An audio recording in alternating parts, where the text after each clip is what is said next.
Alexa, stop. I got that copyright music playing, man. I gotta play copyright free.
Yeah, I heard the big back in this too. He took my kick ass, told him hit the gym. Boy, you need a six pack.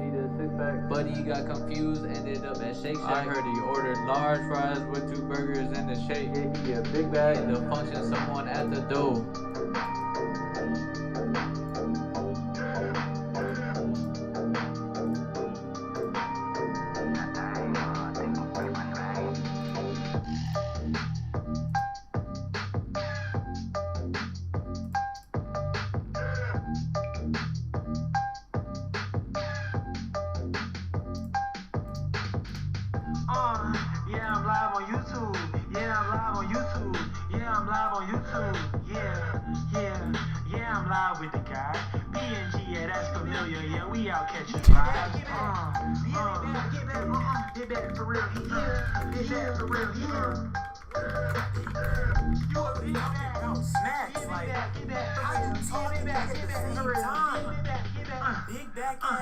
Bro, do you always in my chat? You always talking shit. I gotta get my get back, bro. Cause there ain't no way you always speaking and you always eating at the same time that you always speaking. Man.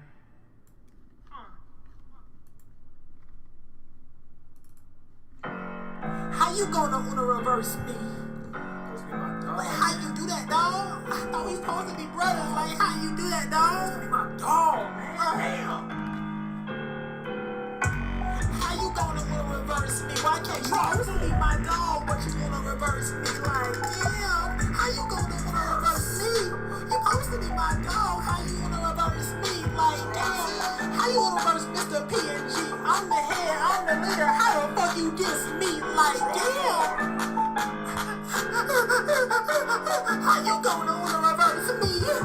You got some big ass ears, wanna reverse me.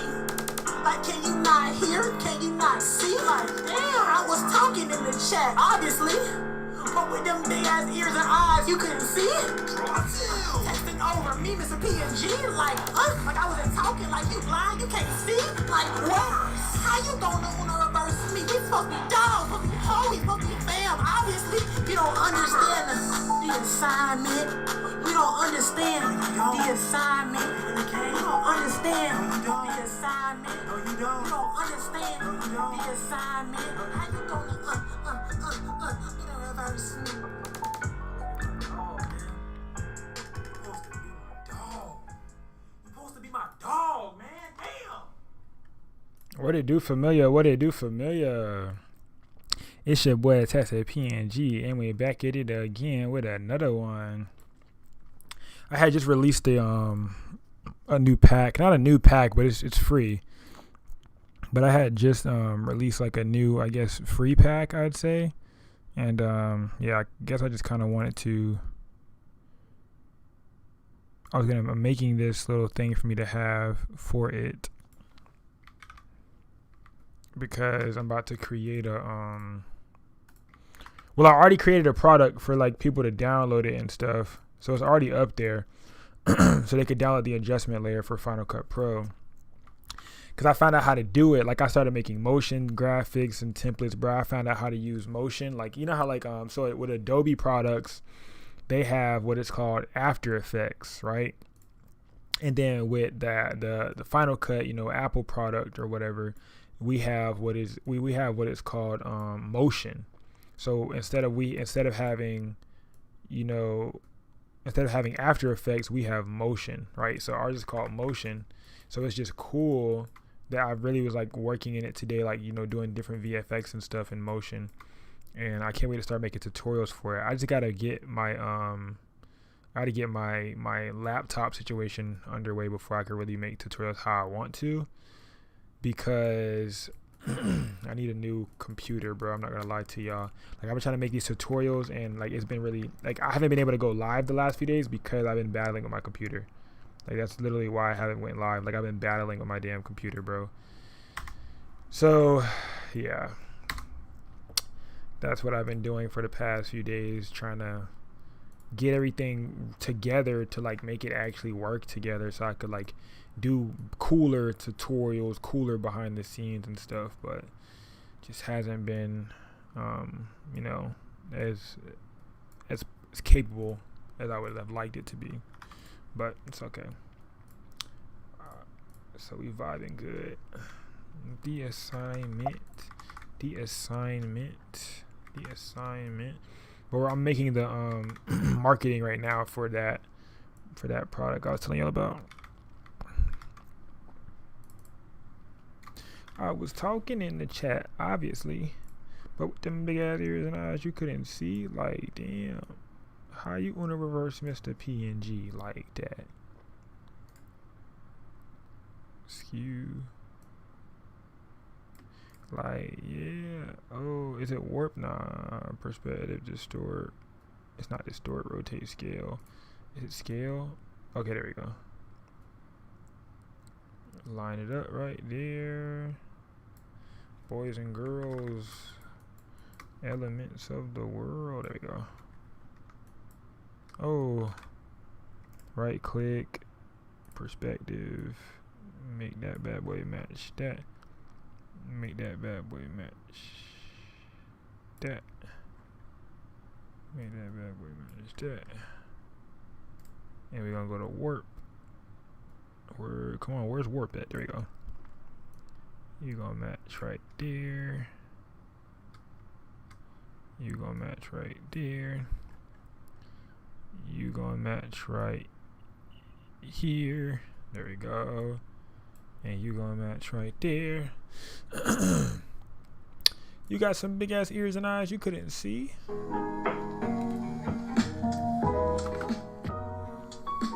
Yo, hey girly girl.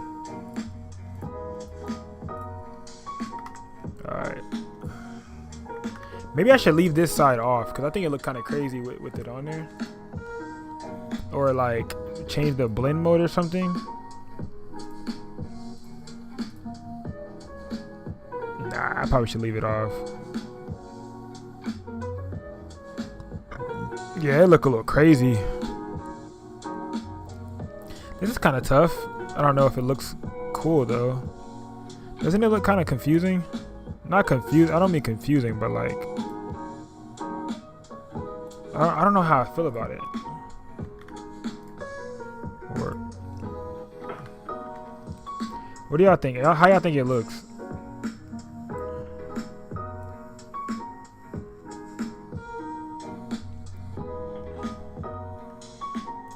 Y'all think that bit looks straight? I think this looks pretty okay. Or should I just take it off? Like, you think this is straight, or should I just take the whole? Should I just take the whole thing off? Should I leave it blank white? Looks good. Okay. Should I change the blend mode of this one? Probably not. Hold on.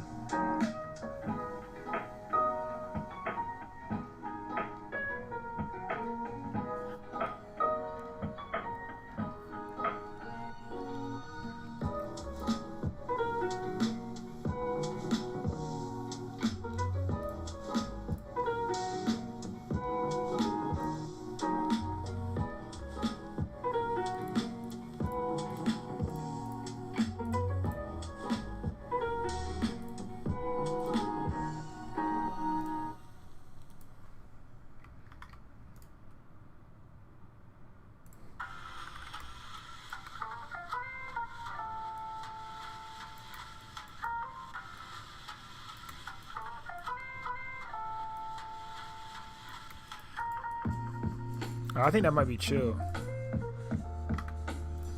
That might be good. It's this one little part up here that's pissing me off. Like, I feel like I can't get it.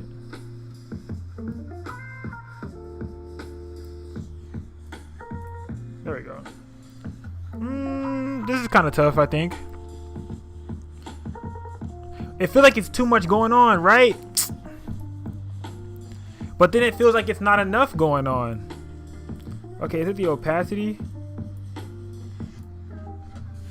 But then it feels like you tried too hard, bro.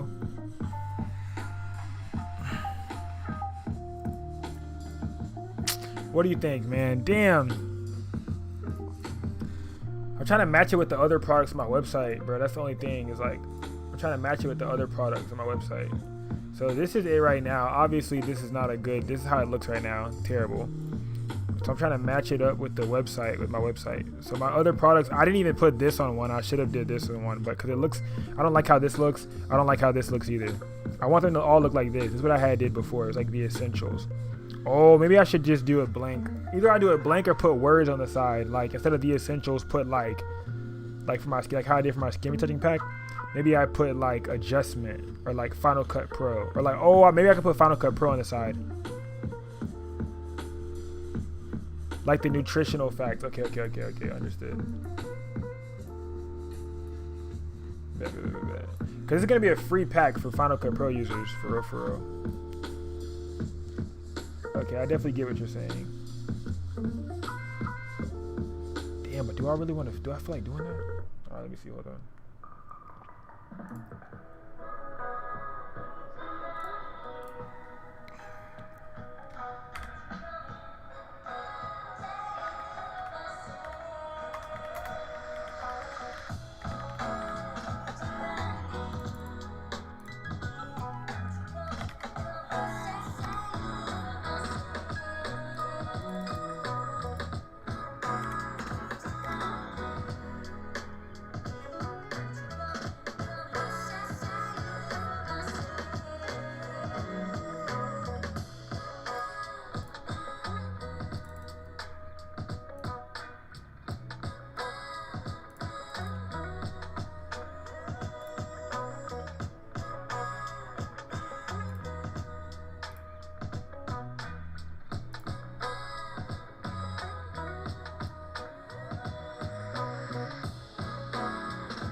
Nah, definitely we're thinking the same thing, bro. I was like, it's like too much going on. 35 grams of surgical, hey, no cap. 35 grams of surgical content, nigga. Little do you know. 35 grams of surgicalities. You know what I'm saying? You're gonna get juiced off this shit. Little do you know, this that gas. I'm about to make a lighting book. I'm about to make a whole bunch of different stuff for y'all, bro. So I want y'all to get right.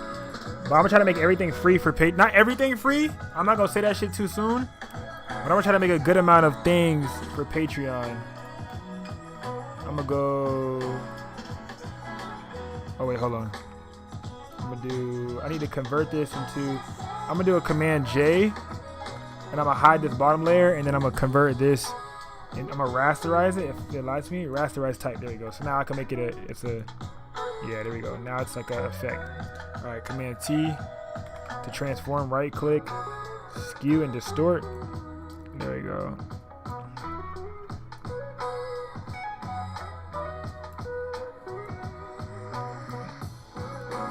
Cause this one right here is a free pack. I'm trying to make a lot of different packs, like some being free, some being paid, of course, but just some digital products that could like help me save time. Cause I get a lot of questions.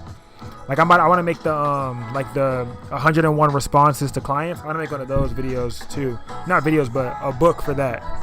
Like the 101 responses. Cause I have like 70 client responses, but I know I use way more than that, and I was gonna just go through my messages and just look up the word like book or something like that, or money or something. So like the clients, cause they always ask the same shit. So I'm like, okay, if clients are always asking the same thing, then how can I create something to, you know, tell the clients the same thing over and over again? So, but to help you guys, like to, you know, like client responses and stuff like that.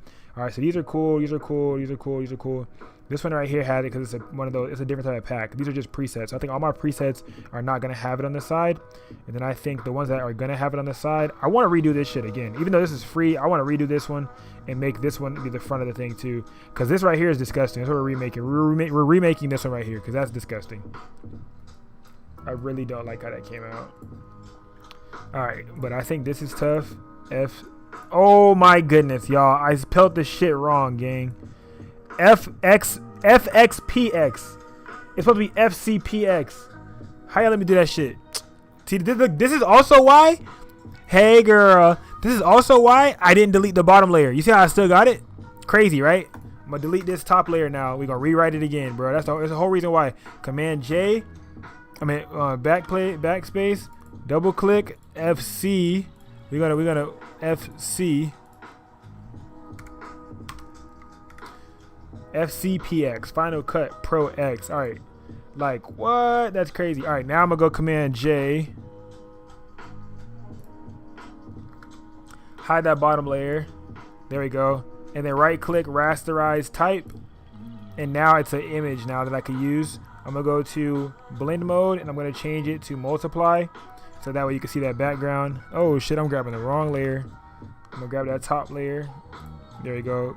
Command T, right click, and I'm gonna go to perspective, and I'm gonna match this perspective with this.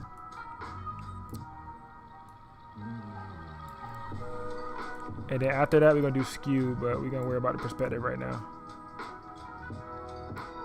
There we go. And then right click again. I'm gonna go scale first, so I can bring this back. Hold on. Scale. Hold on. Right click. Scale. Make sure this is unlocked up top. That's what it is. Unlock that and bring it over just like that. Yeah, gang. And then we can bring this up a little bit. And I'm gonna right click. I gotta go to skew. Scroll down. Fix this bad boy right there. Yeah. Fuck yeah, talking about it, boy. Fuck yeah, talking about it.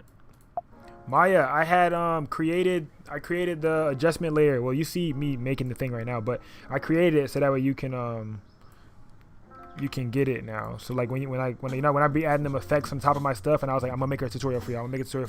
I finally made that tutorial that I said I was gonna make. So you don't gotta worry. So you can have that adjustment layer. But I finally made one. All right, I think that's good.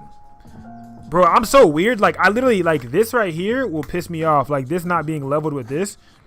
Command T, right click, warp. Like this literally, this not being leveled will piss me off. That's just me, bro. Y'all might not care, but boy, that will grind my gears if I see it on my website and I'm like, why them lines not straight? Grind my gears. All right, there we go, just like that. And I think this is chill, but part of me still thinks that this is a little bit too damn close to this edge. Unlock, and maybe bring this back a little bit. There we go. I feel like it was too close to the edge for it to like be significant. All right, yeah. See, that's tough right there. All right, now we're gonna go to File, Export, Quick Export as PNG, and then just name it. And we're in there. Adjustment layer.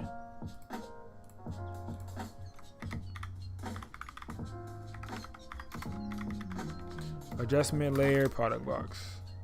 Yeah. And now I can upload this to my website and it could look a lot better because I got that thing looking insane, bro. I need to change that. I was about to leave it up there, and I said that's some half-ass shit right there, bro. And I always teach y'all to not go half-ass. So like, what I look like half-assing? Come on. Like, I'm one of those people, like, my biggest thing is practicing what you preach. I don't want to preach and not practice the same thing I'm preaching, bro. All right, so now I'm updating it right now. So I can see my website now. Y'all see it. And I'm about to refresh it so y'all could watch that bit live. Refresh. Yeah, refresh. And you know what the fuck going on. What I'm talking about, dude. What I'm talking about, dude. That looks hard. Like, if I made all these other ones like that, you might want to buy that bit. Like, this look like it should be like this. This is hard, bro. This looks hard on the site. Like, what? Yo, that looks hard, brother. Here goes Casper.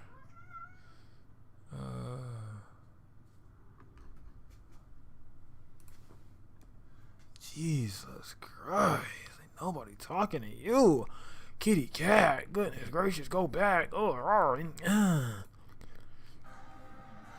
but don't be speaking to him. It looks fire though, don't it? Yeah. Bro, this one's pissing me off because I want to do this one now too. Because the whole site just like it's I'm gonna leave that bit where it's at, bro. I ain't gonna lie. I'm gonna try to like categorize it into videography because only one thing's in videography right now. All right, we're gonna fix it though. Not right now though, because I got client edits to do. Yeah, I actually have some editing to do, guys. All right. Oh, I did a tutorial on this magazine also for it's already posted. It's in Patreon though, but if anybody cares, I was trying to export this template to upload so people can use it. Y'all can use it for your birthday clients and make it an add-on. Make it like a $35 add-on, and then you print it. Like I made it a $35 add-on. Okay, I made it a damn. Can I get that sauce out right now? I'm probably gonna get that sauce out on Patreon because. So it's a $40 add-on, but it's only like $15 to make. So everything else after that is profit because, you know, labor, you know what I'm saying? Physical labor and things of that nature.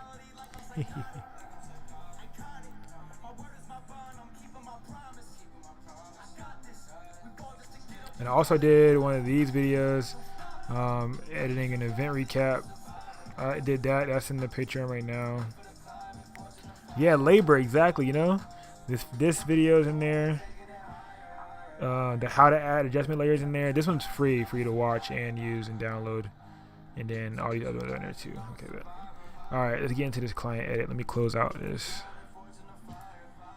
and let me save that. Higher. All right.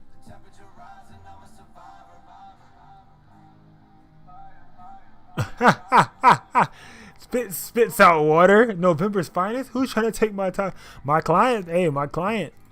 That's all I'm saying. She hit me and was like, hey, you know what I'm saying? I can't find. Can I give you cash before the shoot? I can't find anyone to send it now. Yes, that's fine. You can do that. See you tomorrow at 10:30 a.m. Y'all, I got 16-hour days for like the next 2 days now. I think I got 2 more days of just like shooting all fucking day. Like, it's crazy, gang. The 16 includes editing, but it's 12-hour days like client wise. It's crazy, gang. Like running around, bro. I was out till 3 a.m. the other night, bro. Like, nigga, I didn't even sleep for real. Like, I literally had no time to edit at all whatsoever. What do you mean how you get it to stick? That bit right here. Mine's right here. Mine's holding my thing right now. You know what I'm saying? I don't know. I think yours turns, right?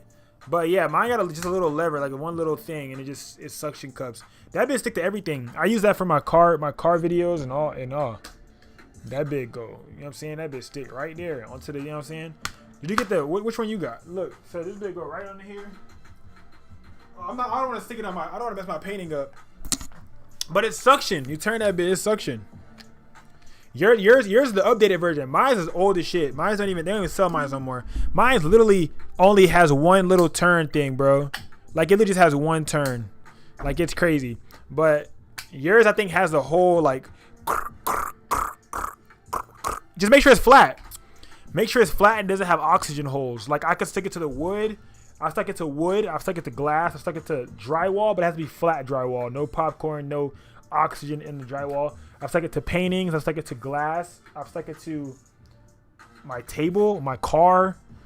It's got to be flat. Like whatever you stick it to, got to be flat. That's really it.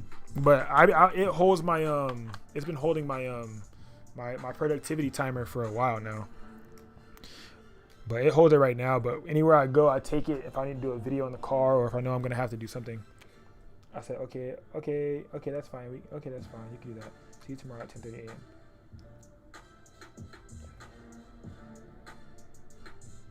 Can you give me cash? Yep, putting it right in my piggy bank. I'm about to send like 5 of the pictures from yesterday that I want edited, but I want it edited on. For those also, I'm gonna send a reference picture of how I want them to look in a bit. Oh shit.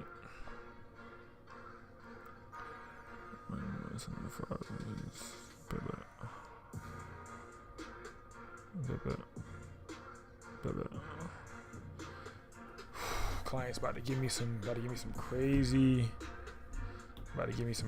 edits. He said I'm about to send you a reference on how I want them to look. That sounds scary. All right, I edited all of these photos already. You already saw these get posted. The behind the scenes video on this goes so crazy, bro. I can't wait. Flat. Yeah, it got to be flat. You said I just did it. You got it. Yeah, I've done my computer screen. Don't recommend that one, but I have done it. But yeah, that type of shit. I remember I edited all of these, bro. My Lightroom was acting up the past few days. I don't know what was going on. I know it probably was user error, but you see how it says calculating? It's been just saying calculating forever. Like it hasn't updated or anything. It just says calculating, and it's been like that forever, bro. Like it's never updated the calculation. So I don't know. So hopefully while I'm editing, this doesn't mess up. Cause look, you see how it's blurry right now? Lightroom, bro. Lightroom's on bullshit right now. Lightroom is on BS right now, gang. You see it? It still hasn't, like, bro, I might have to close it out fully because Lightroom's on BS. Lightroom is on BS right now. Might have to quit it out. But I edited a homecoming recap video today. If I could play it, I'll play it without the audio, though. Let's see. Gotta turn my screen audio off.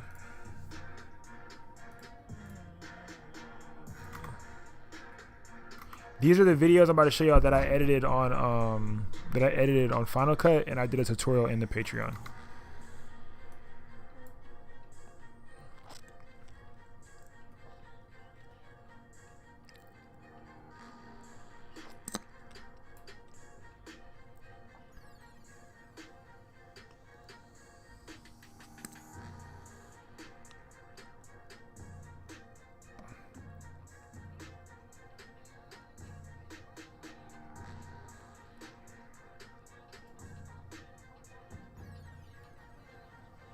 Yes, I know y'all can't hear it. I turned the audio off. Chop, chop, chop, chop, chop, chop. Pop, pop, pop, pop, pop, pop. Top. I've been sticking and flipping and getting and flipping the order from the know ya. I've been fro. What's right to the know?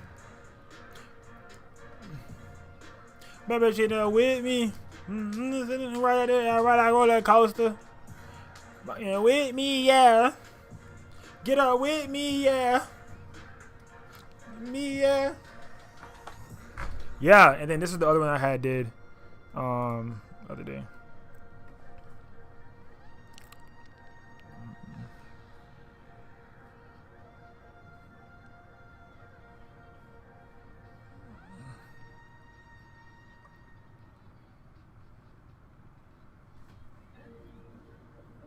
For something more until it's sleep.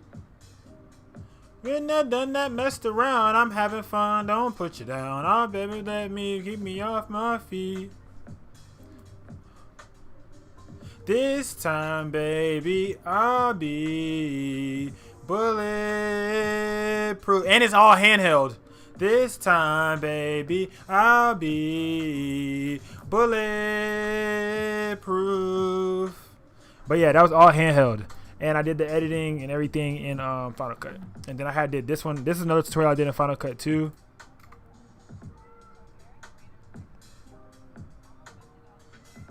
So I did that one where it's like she's cloned talking to herself and stuff. I personalize and I'm a personal branding photographer primarily is what I do, and that's like where my passion is like, you know, helping personal brands grow and scale. But I try to be creative with it. So I'm a creative personal branding photographer, and personal branding does include birthdays. Personal branding includes damn near everything. Anything that, you know, helps promote one's image, because your brand is your image. Your image is your brand. Anything that helps promote that image, that is personal branding. So I do all them types of shit, you know what I'm saying? But yeah, I snapped. I did that, and then I did this other video. I'm about to try to show you out of it, but I don't know where it's at. Hold on. She did me a testimonial as well, but where is it at? I swear I edited it, like, I don't know where it's saved at, because I definitely edited it. Where is it at? I edited it the other day. Hold on. Nope, I don't know where it's at. I could have sworn it was right in here. It got to be somewhere. It's probably like, is it? Bro, I just edited this video, bro. Oh yeah, it's probably right here. Hold on, wait. It's the mashup. Where is it at? Mashup. There you go. All handheld, by the way. Everything is handheld. All this is handheld. Everything is handheld. So this is personal branding as well. This is she owns the brand, the clothing brand, and we just had like a whole bunch of different models. We're gonna do something this week where it's like some VFX editing. Where like she's walking on a treadmill and she's walking through different terrains. It's gonna be really cool. I'm gonna put a green screen up outside. It's gonna be really cool. So it's gonna be pretty fun to do. This time, baby, I'll be bulletproof. This time, I'll be bulletproof. Yeah, it's gonna be cool. I'm gonna try to do a tutorial on that too, like keying them out, changing their background, making the background fit. Cause I know how to do photo VFX, but also know how to do video VFX. But trying to go live at the same time as showing y'all how to like 3D render some shit is crazy. So I'm trying to hurry up and upgrade my computer so I can start showing y'all how to do the 3D rendering and stuff. Start having fun with that. I told y'all it's the complete blueprint, bro. Like I try to teach y'all the blueprint. Like everything that I know, I just want to teach that. If I know how to make shirts today, that's what I'm teaching y'all how to do today. Like I want to teach y'all everything that I know how to do. That revolves around the camera, of course, but like, you know, revolves around the camera and owning a business. But yeah, everything here is handheld. Everything here is handheld. Center focus, 60 frames per second. Slowed down to 30 frames. Shot on a Sony A7R5. There you go. Yeah, dog. All right, back to work. Out here chatting it up with you guys. Oh my goodness. Wow. Hopefully Lightroom works this time, bro, because it's been tweaking. I'm trying to edit these birthday photos for my client, but like every time I close it, okay, there you go. Every time I close it and reopen it, it's just like, oh, Lightroom's not working today. No do-rag tying tutorials. I made a whole, it's crazy that you say that, because in high school, I made like a video. It was literally, I made a LOL, bro. I made a video about how to tie a do-rag for white people when I was in high school. It was hilarious. And I was going around school trying to get all. I was the do-rag guy. I used to sell do-rags in high school. I went from selling candy. I got suspended. I came back, started selling do-rags. Then I started selling shirts. I used to sell do-rags. I used to flip them, bro. I used to buy them for like $3, and you sell them bitches for like $15. They used to get sold too. I used to like print on the do-rag. I used to like buy a red do-rag, buy a blue do-rag, and then I used to sew them together because I have a sewing machine. So I used to cut it in half and sew it together. I used to lay it on top of fabric, cut the fabric out, sew up, bro. I used to sell some shit now. But do-rags is the easiest thing to make, so I used to sell do-rags like a bid, bro. Yep. hustler's mentality, bro. Got to do what you got to do. Y'all, I got some crazy ass like photo shoots to edit, gang. Like this was this right here. I need to hear him edit this. I don't try to edit the photos before I finish the videos. Like I be trying to make sure that I get stuff done. You guys see, y'all see Lightroom buffering, right? This is not me, bro. I'm trying to show you the quality of my image. I swear I didn't take it like this. This was not taken on like, 1 megapixel. You know what I'm saying? This is like 1 megapixel quality right now. That's insane. I'm not gonna lie. They're doing me dirty. I need some water or something. But yeah, apparently like it just doesn't believe in like loading up. Like what the hell is going on, bro? Bro, I used to sell fidget spinners too. Bro, I used to sell every damn thing, gang. And then niggas used to be on my trail trying to do what I do. I'm like, man, chill that shit out. I'm like, bro, I'm trying to edit this, but y'all see that the slider's not working. It's not me, bro. I got to keep closing it. I think it's because I had motion open today, and I was creating the effects for you guys. I was creating those effects today for Final Cut, and I think that's the problem. So yeah, I need to just go ahead and close everything, man. And just try to reopen it. Let's see.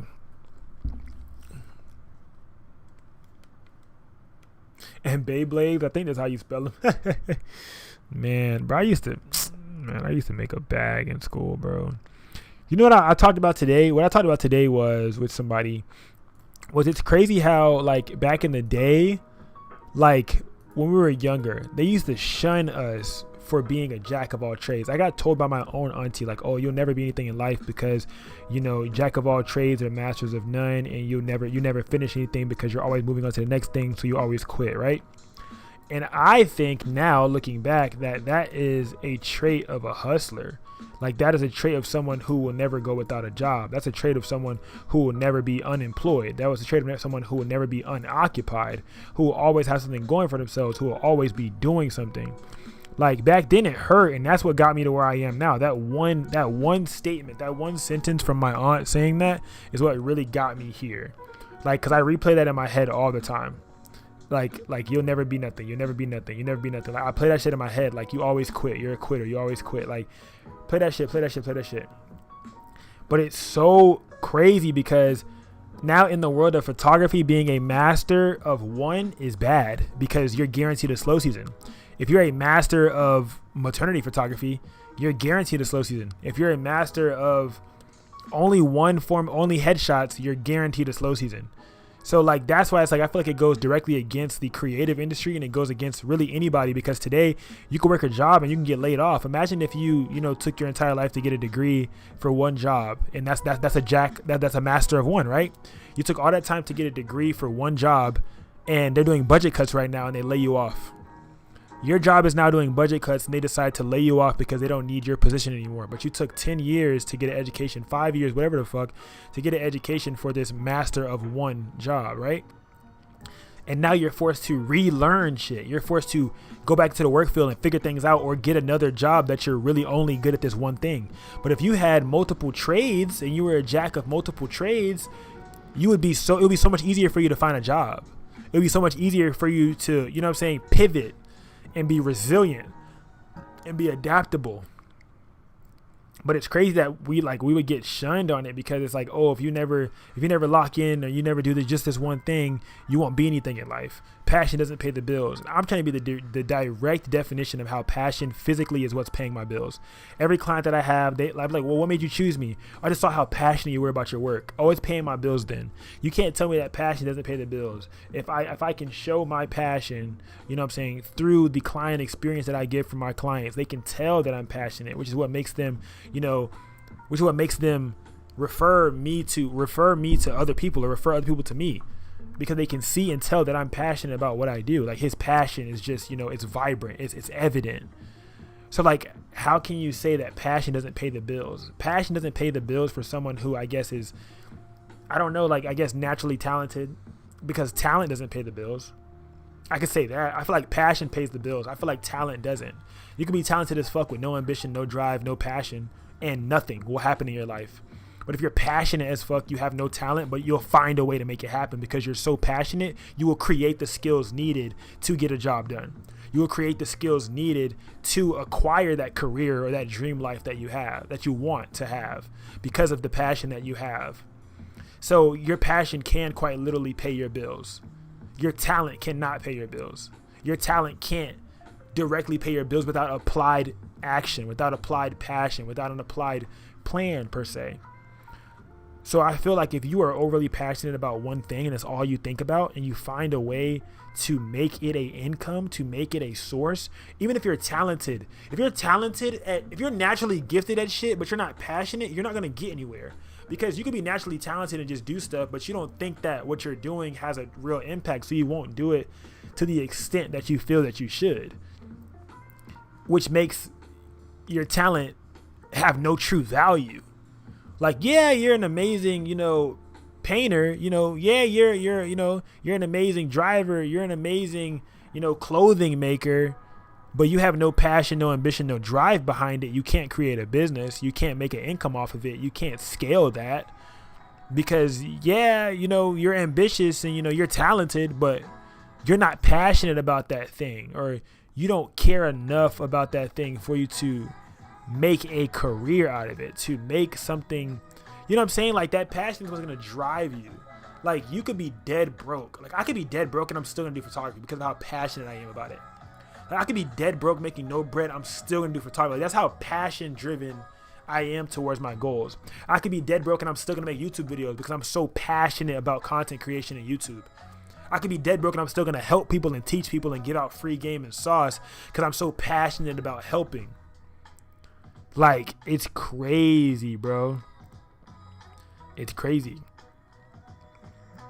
It's like, yeah, it's like you don't value the work that you put in. It's crazy, bro. Like, you can really do anything that you put your mind to if you attach passion to it.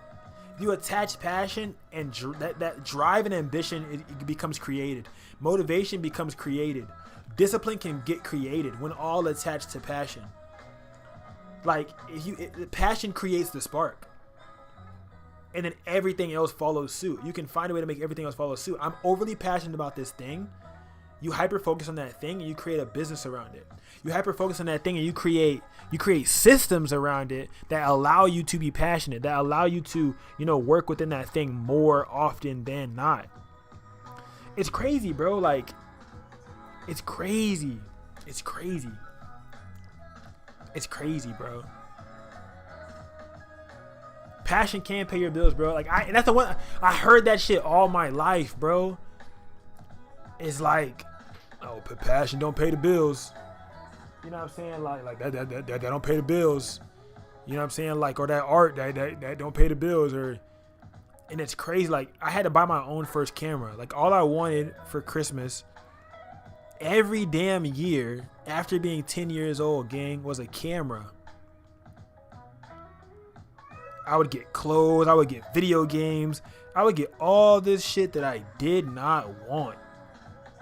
Like, it was always from my dad. Like, I didn't get much from Christmas from, like, other parts of the family, but I didn't, like, and that's also why I don't really value holidays as much. Like, I don't really value, like, my birthday. I don't really value Christmas. I don't see these holidays as really big holidays, but I think it's because they weren't primarily celebrated really too much. I think I stopped getting presents. I stopped getting presents at 12. I stopped getting presents at 12 for real. And that's also when I became homeless. It was at 12. And that's when I was homeless with my mom. And then I went homeless at 14. Which is like more so like when I was really like became overly independent and on my own and stuff like that. So it's like from 12 to 14 we were bouncing around living with different people. So throughout that entire time I continually had one passion, and that one passion was always content. Like, I always was watching YouTube. Like, I was never not on YouTube. Like, YouTube literally is my university. YouTube is what taught me everything that I know to today. So it's like YouTube was the thing that allowed me to feel like there was a better life to live, even in the points where I didn't have either good friends, proper friends, or friends that were good enough to even be role models, because the friends that I did have were not doing shit that I had no business doing. You know what I'm saying?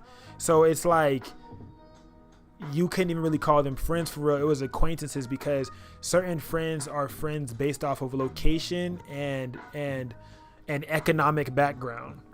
Some friends are friends situationally. You guys were in the same class for the last 3 years. Y'all got forced to be friends because out of the 24 kids in each class, you guys had the most alike. So out of 24 kids, you had to make friends with somebody because you're going to that same class all the time. So it's like, it just made sense that you became friends, and now you become friends outside of life, not by choice, but by location, not by choice, but by situation. So now when you grow up and you get a lot older and you're out of college, you're out of high school, you're out of school in general, you no longer have a class setting.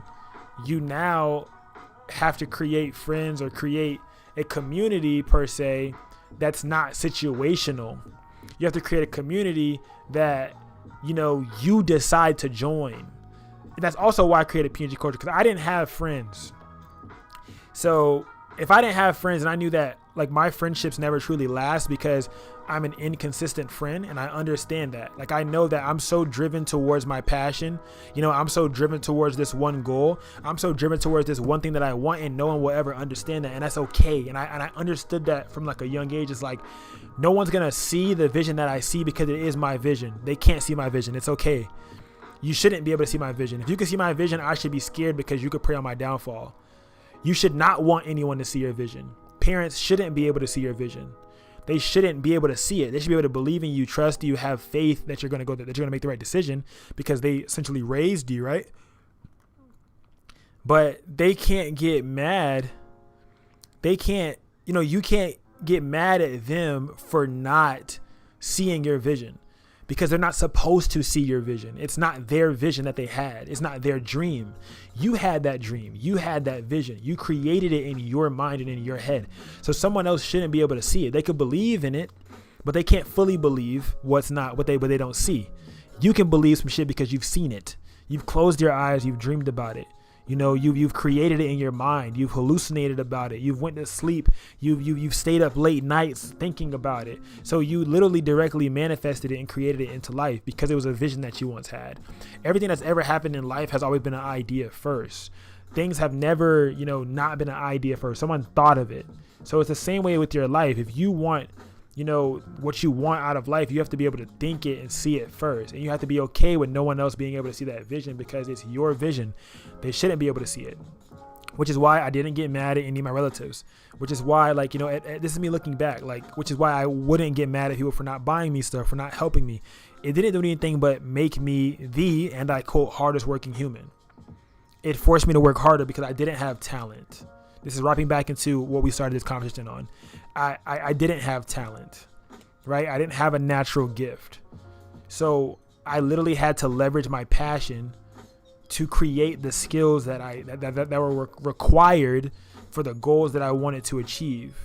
Because there were certain skills that were required for the goals that I wanted to achieve that I did not have. But all I had to hold on to was passion. That passion created determination. That passion created dedication. That passion created purpose. So holding on to that for so long allowed me to create a sense of purpose to help serve others and help others find their purpose through their passion. You know, to use their passion to create an income, to use their passion to essentially change the trajectory of their life.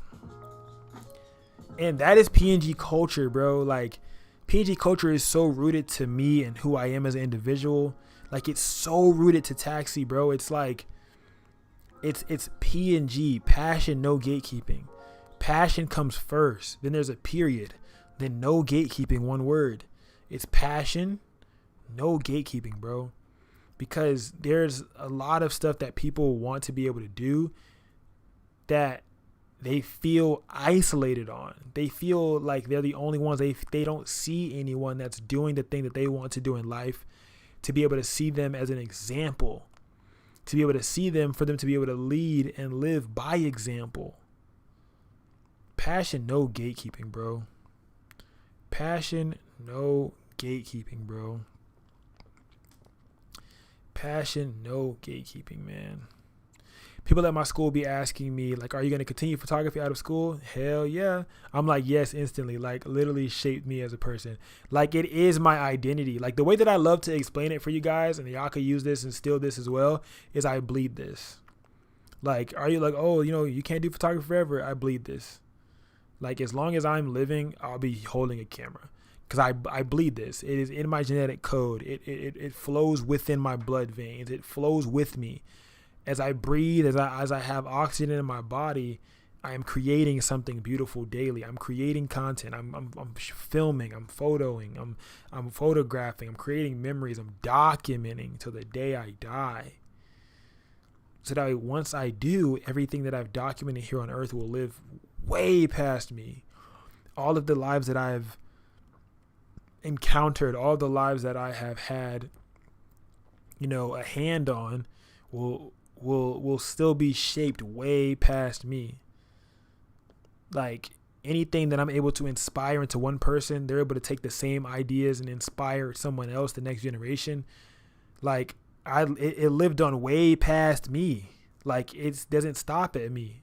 It goes way past me.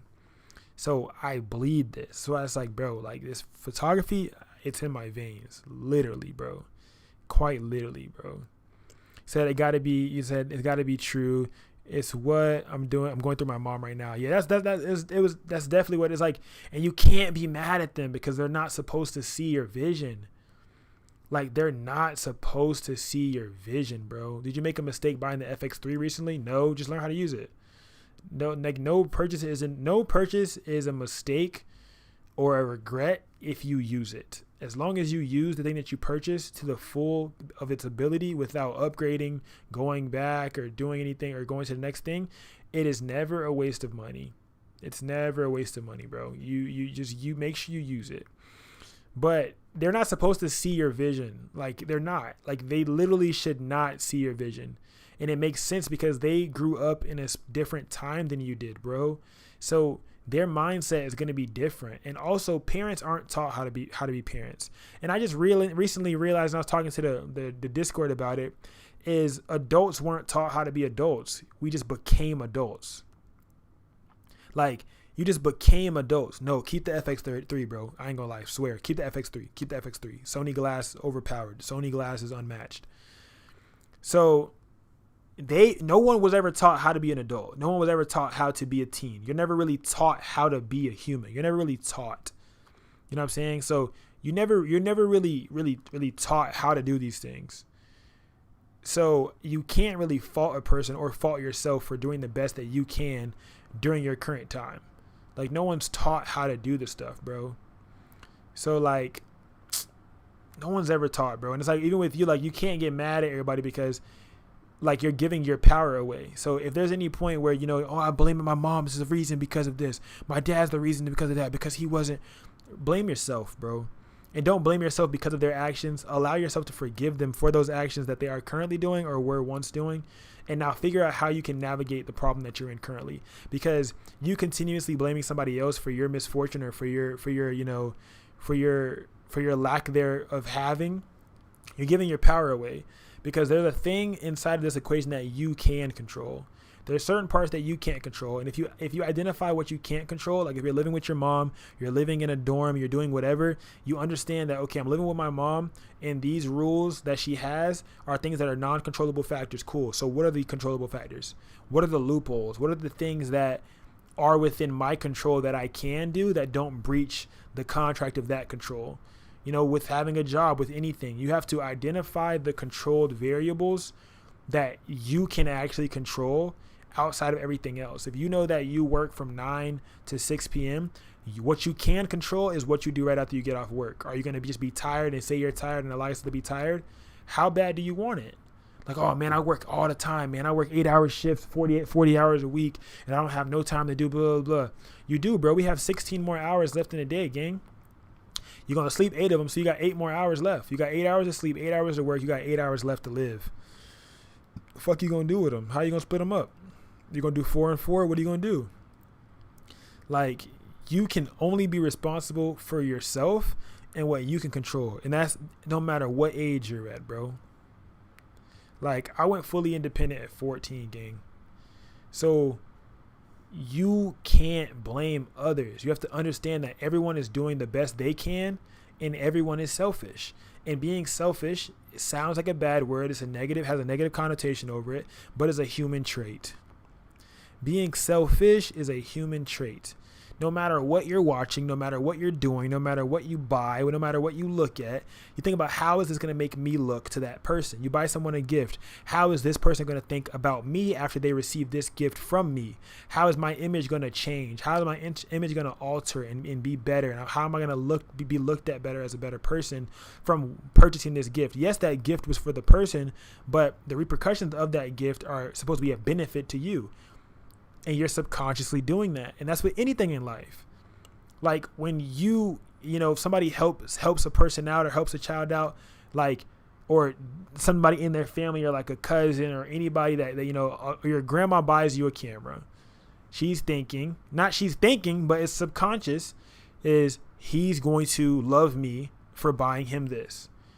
Or he's gonna love me. It's gonna make us closer, whatever it is. Or I buy you a ticket to a sports game. We're gonna be closer after this. To me, this is an investment. That's a selfish thought and it's a selfish trait. But we're humans, and it's not wrong to be selfish because we are humans, bro. When you go to sleep, even when you're sleeping with someone in the bed with you, you're still falling asleep alone, because now your subconscious mind is within your own corpse, gang. Like, you're still by yourself regardless. So everyone is going to be subconsciously selfish at all times. So you find a way to help people be selfish. If your clients are going to be selfish and you want to get more business out of them, find a way to help them be selfish. How can you allow them to be selfish? How can you selfish them into an upsell? How can you allow them to be selfish, right? Parents, same thing. Your parents are selfish. They want you to, do something so that way they look like a better parent. I can't have my son not finishing his homework because everybody gonna think that I don't know how to parent. I can't have you going out the house looking like this. You know what I'm saying? Because they gonna think I don't know how to parent. They gonna think you don't got no household, or the people that love you because you going out the house dressed all crazy. So how do you help them be selfish? You figure out what it is that they actually want. They want to look like an upstanding adult, upstanding human. They want their image to be pure, which is what everybody wants, their image to look good. Cool. So how do you allow yourself to help them have their image be pure? Stop being fucking defiant, one, because if you understand that you guys are going to end up arguing anyways at the end of the day, find a way to be selfish within their right. So if you know, in the eyes of parents, that certain things tick my mom off, certain things make her feel good, certain things, whatever. Figure out, if she doesn't like me doing this thing, then how can I figure out a quid pro quo? Before I go out for this photo shoot, before I go out and have fun with my friends taking pictures, trying to get better at photography, videography, go create some content, what should I do first beforehand so that way I don't got to hear this lady's mouth? Because all of these are controlled variables. Blame yourself. Your mom's yelling at you because you're doing certain shit wrong. Cool. It's wrong in her eyes. Understood. Now, what is the version of right in her eyes that you can be to where you both can win? Because you can't control anything else. It's either you keep doing what you're doing right now and keep getting your ass beat, keep getting a whooping, keep getting in trouble, keep arguing with her. This goes for if you're working a 9-to-5 job and you have any sense of authority, all right? It's not just for parents. Use this analogy and apply it to any sense of authority, right? When I was working at the preschool, the boss wants their feathers stroked. That's really all that the people who are heads want, is their feathers stroked. So they want certain things done a certain way. So if you're able to do those certain things a certain way, and you know that they're going to want you to do it anyway. It's like washing the dishes. You know your mom going to come in the house and tell you to wash the dishes. Why not wash the dishes first? And they say, oh, and then when you retaliate with an incentive, hey, mom, I already washed the dishes. I'm about to head out to go do a photo shoot. So that way there is no back and forth. Like, hey, mom, I put all the clothes away from the blah, blah, blah, because she thinks that you doing photography, you doing videography, you making content is going to make you unproductive and make you a slop and make you 35 living in her basement. Cool. So figure out the things that she actually wants as a mom, get those out of the way so she doesn't worry about them, and then you still be able to win on the back end. So it's like, you can only control what you can control. And if you can't control how mad, You can't control how mad people get. You can't control what people say to you, but you can control what you say back. You can control how your image looks. You can control how you're viewed by these people. You know, you can control what you can do. Most def, Alex, good night. You can be responsible for other people's actions. You can only be responsible for your actions. Exactly. So you have to figure out what you can be responsible for, which is your own things that you are doing to yourself, things that you are doing for yourself. The only thing that you can control. You can't control anybody else. And you shouldn't really be able to allow other people to control you as well in your actions. Because that's like, you know, that's a form of peer pressure subconsciously or not. Whether you see other people doing certain things and you feel like you got to do it.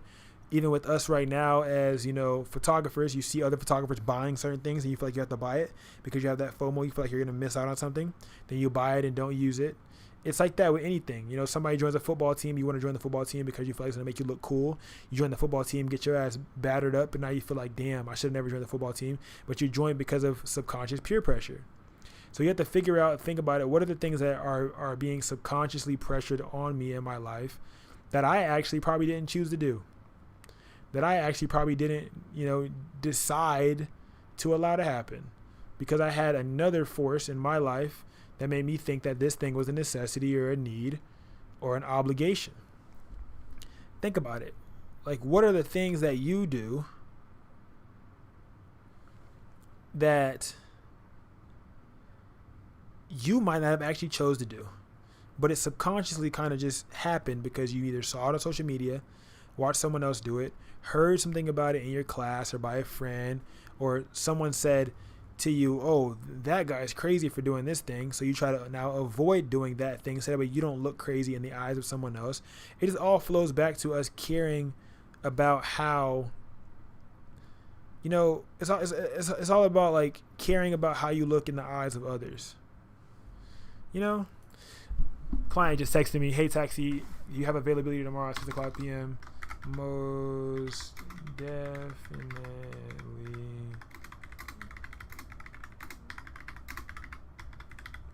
Most definitely we can make that happen. Whoop, whoop. That's something to the police. Whoop, whoop. Alright, so let me lock her in real quick. Hold on. I'm talking to y'all, motivating and things of that nature. I done got somebody to lock in for my 6 p.m. slot.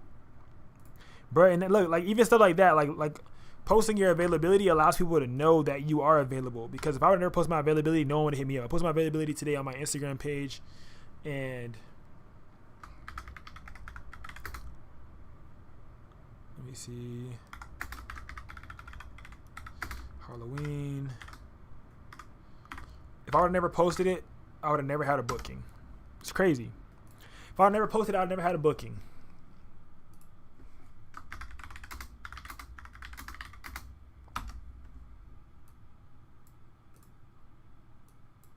Replying back. I'm telling y'all, bro, if I would have never posted it, I would have never had a booking. I would, you know what I'm saying? They didn't know. People can't reply to or react to the things they don't know. That goes both ways. If you put something out there in the air, in the industry, on your post, on socials, anywhere, you have to understand that it can come back to you, positive or negative. If you keep something inside, you keep your mouth closed, nothing can come back to it. Closed mouth don't get fed. That's how they tell you, right? So you can use that to your benefit as well. Because you can know that if I keep this thing held close to my chest, I keep my cards close to my chest, can't nobody mess up what I got going on. You have to know the opposite as well. If I don't put this out into the air, don't let anybody see it, don't let nobody, you know, be able to accept what I have going on, then no one will be able to join, to input, or to invest time, money, energy into what I have going on. Because you don't even allow yourself to put it out there to be picked up by people who may get inspired or, you know, may want to inquire, you know, to book with you or to work with you because you didn't even put it out there. And you also, as the photographer, are thinking so much like, man, like you're thinking like, oh man, you know, I'm doing all of these different things and you know, nothing's working. I'm shooting all the time. I'm posting all the time. I'm doing this. Oh, no. I'm shooting all the time. I'm not posting. You're not posting. You're not doing a lot of certain things, but you feel like I'm doing so much, but you're still not putting it out there for them to want to book you or receive you, because you can't be afraid to show yourself. You can't be afraid to let them know what you have going on. What are factors that make a brand look luxurious and expensive in terms of photography? What type of photos should you be making? Are you in the Discord? Are you in the Discord? Because I feel like that's a long. I feel like I'm trying to not get too far off topic, but like I'm like, damn, I feel like that's a long answer because that's like low key off topic. What are factors that make a brand look luxurious in terms of photography? What type of photographs should you be taking to make the product look expensive? You have to immerse it into an expensive environment. Like even if somebody is like wearing something, like if you want to use like clothing, like not necessarily product, but clothing, what is the lifestyle that attaches to that brand? Like for example, I did a shoot downtown near some very like expensive stores. Like where would the person who's wearing this be? Where would they reside? Where would they live? What is the lifestyle that revolves around that? That is like the number one thing to create a story around branding. What is that lifestyle that revolves around that product? And then put in elements that can fit that product. For example, I did a product photo shoot for a client. I had put some sand together. I built like the whole little set, shell, stuff like that. What is the feeling that I wanted them to have? What is the feeling you want them to have when it comes to a product shoot? The feeling is like what you want the viewer to have, the customers to have. The lifestyle that you want the customers to have, want the customers to live, or you want to fit inside of a certain group of people. Like who do you want to appease to? What audience is that you want to, appease to? You know what I'm saying? So you have to think about it like that. Like I did the sand, I did seashells because we're looking tropical. You know what I'm saying? It was like a vibe for, a tropical vibe. You want to give a fresh feel. It's it's facial stuff. So it's like some of these products are over here right now, but different face washes and stuff like that. So there's something like that to give off that feeling of, luxury, that feeling of being on a vacation, like people who are able to afford a vacation. Like that's who you want to appease to. You identify that target audience. Now you identify what that target audience needs, uses, does, breathes, drinks, like what creates that demographic. And now you base props and things of that nature, environments, depending if it's product or, a person, like if it's a product or it's an actual personal brand, you place them in there, you know what I'm saying, to make it seem more luxurious. Easy example is a real estate agent. You put a real estate agent in a nicer house, they will look like a higher scaled real estate agent. You rent out a really, really nice Airbnb, you spend all of that money for Airbnb for those hours or for that day to get that shoot done. It's going to be worth it in the long run because that real estate agent is going to look like they sell some nice houses. They're gonna look like they got money. They actually sell. They're gonna sell you a good house. Same thing with clothing brands or a fitness brand. You would put them in a high scale or upscale gym, or put them somewhere where it looks a lot more of that feel that you want for the people. Like if it's not the everyday consumer and it's more so that higher or upscale life liver, you need to put it in environments like that. Like you wouldn't put them, in Planet Fitness or a Crunch. You would put them in a private gym or a private, or a private, private gym or a private place or a private space where there's not anybody else. That gives dominance, that gives importance, that gives only premium people wear this shit. You know what I'm saying? Because if you take the photos in a regular gym, that gives that you didn't actually take your time to actually go and do that. And we say, they go also very simplistic as well. Also, think of brands like Apple. They are so clean that people want and will drop an amount of money on a product like your photography irresistible to the consumer. Very much so.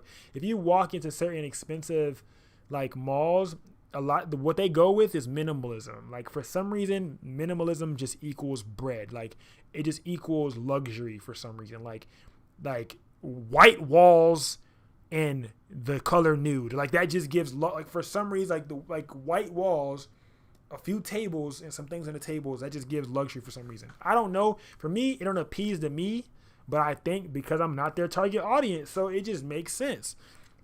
But those are some also traits. Is minimalism can also be a tactic for you to use when doing branding. I'm a creative personal branding photographer, so I kind of go more of that creative route rather than just like the, you know, the standard boring personal branding route where you just, oh, get a building, take a picture.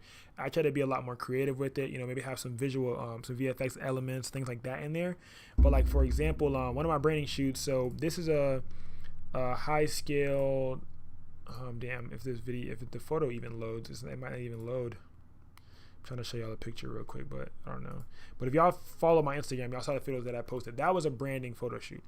That was a personal branding photo shoot for a fitness coach. She's an online fitness coach, and we were in a private gym. So this is like if this thing loads, bro. This is just a great example for like what I'm trying to, for what you're saying. You know what I'm saying? It's in Lightroom, but it's like just not loading. But this is a great example. This is a great example for what you're saying. So we did one of these videos like this, and it's just a great example because we were in a private gym. So we did this in a private gym. This gave it a lot more, you know, it made it feel a lot more, like luxury. It made it feel a lot more like, okay, yeah, like, you know, this appeals to certain types of people. We didn't film it in a crunch. You know, we didn't film it in a Planet Fitness. We filmed it in a high scaled like luxury type gym. So the environment definitely, when it comes to branding, plays a huge part. Plays a huge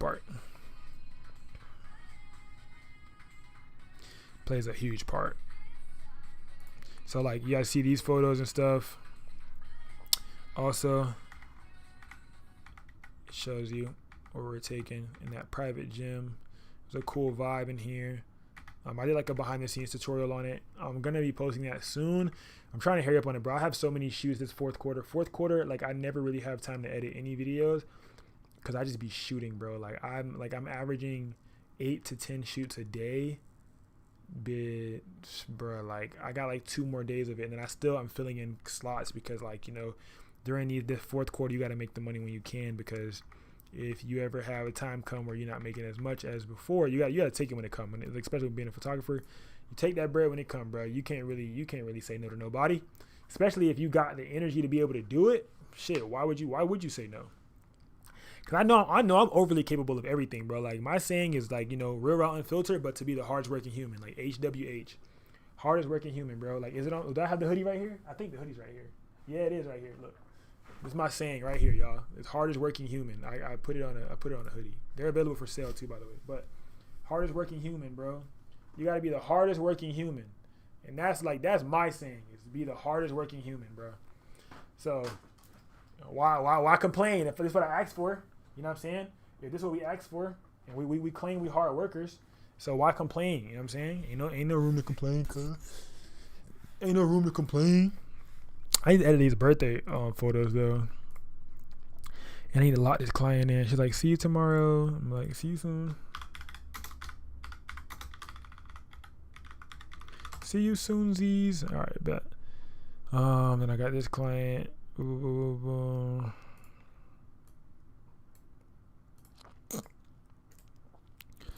on, y'all. I got y'all.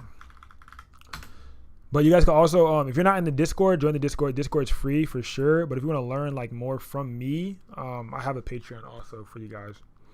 There's like a whole bunch of different tiers, but there's like a $1 tier, $5 tier, and then there's a $15 tier. Let me see, Discord. I'll put the Discord link for y'all, so I can join the Discord community.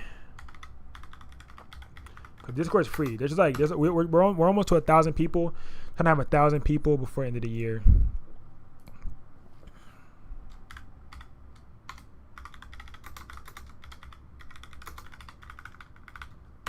But I just made a few different tutorials cause bro, I gotta edit all of these. It's crazy, bro.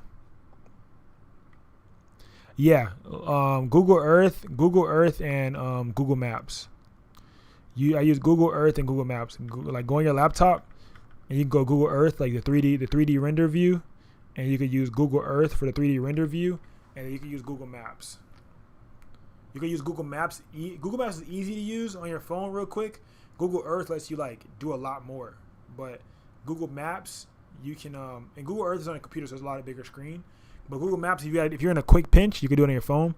If you take a picture on your phone and you have your phone connected to Google Maps, it will geotag that location. So when you go to Google Maps, it will show you where you took that photo at, like exactly where, what angle you were at, all that different type of stuff. So that's really good as well. Bullet. Oh, I need to post because somebody just took that 6 p.m. slot. So 6 p.m. is gone. 6 p.m. is gone.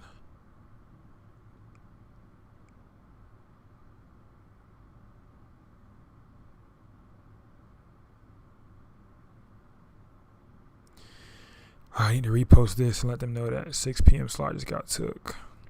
Y'all did a crazy ass shoot the other night. I want to show y'all the pictures so bad, but I feel like y'all just gotta wait. Like, I want to show y'all the pictures so bad. Like, y'all know how I am. I'm an oversharer, gang.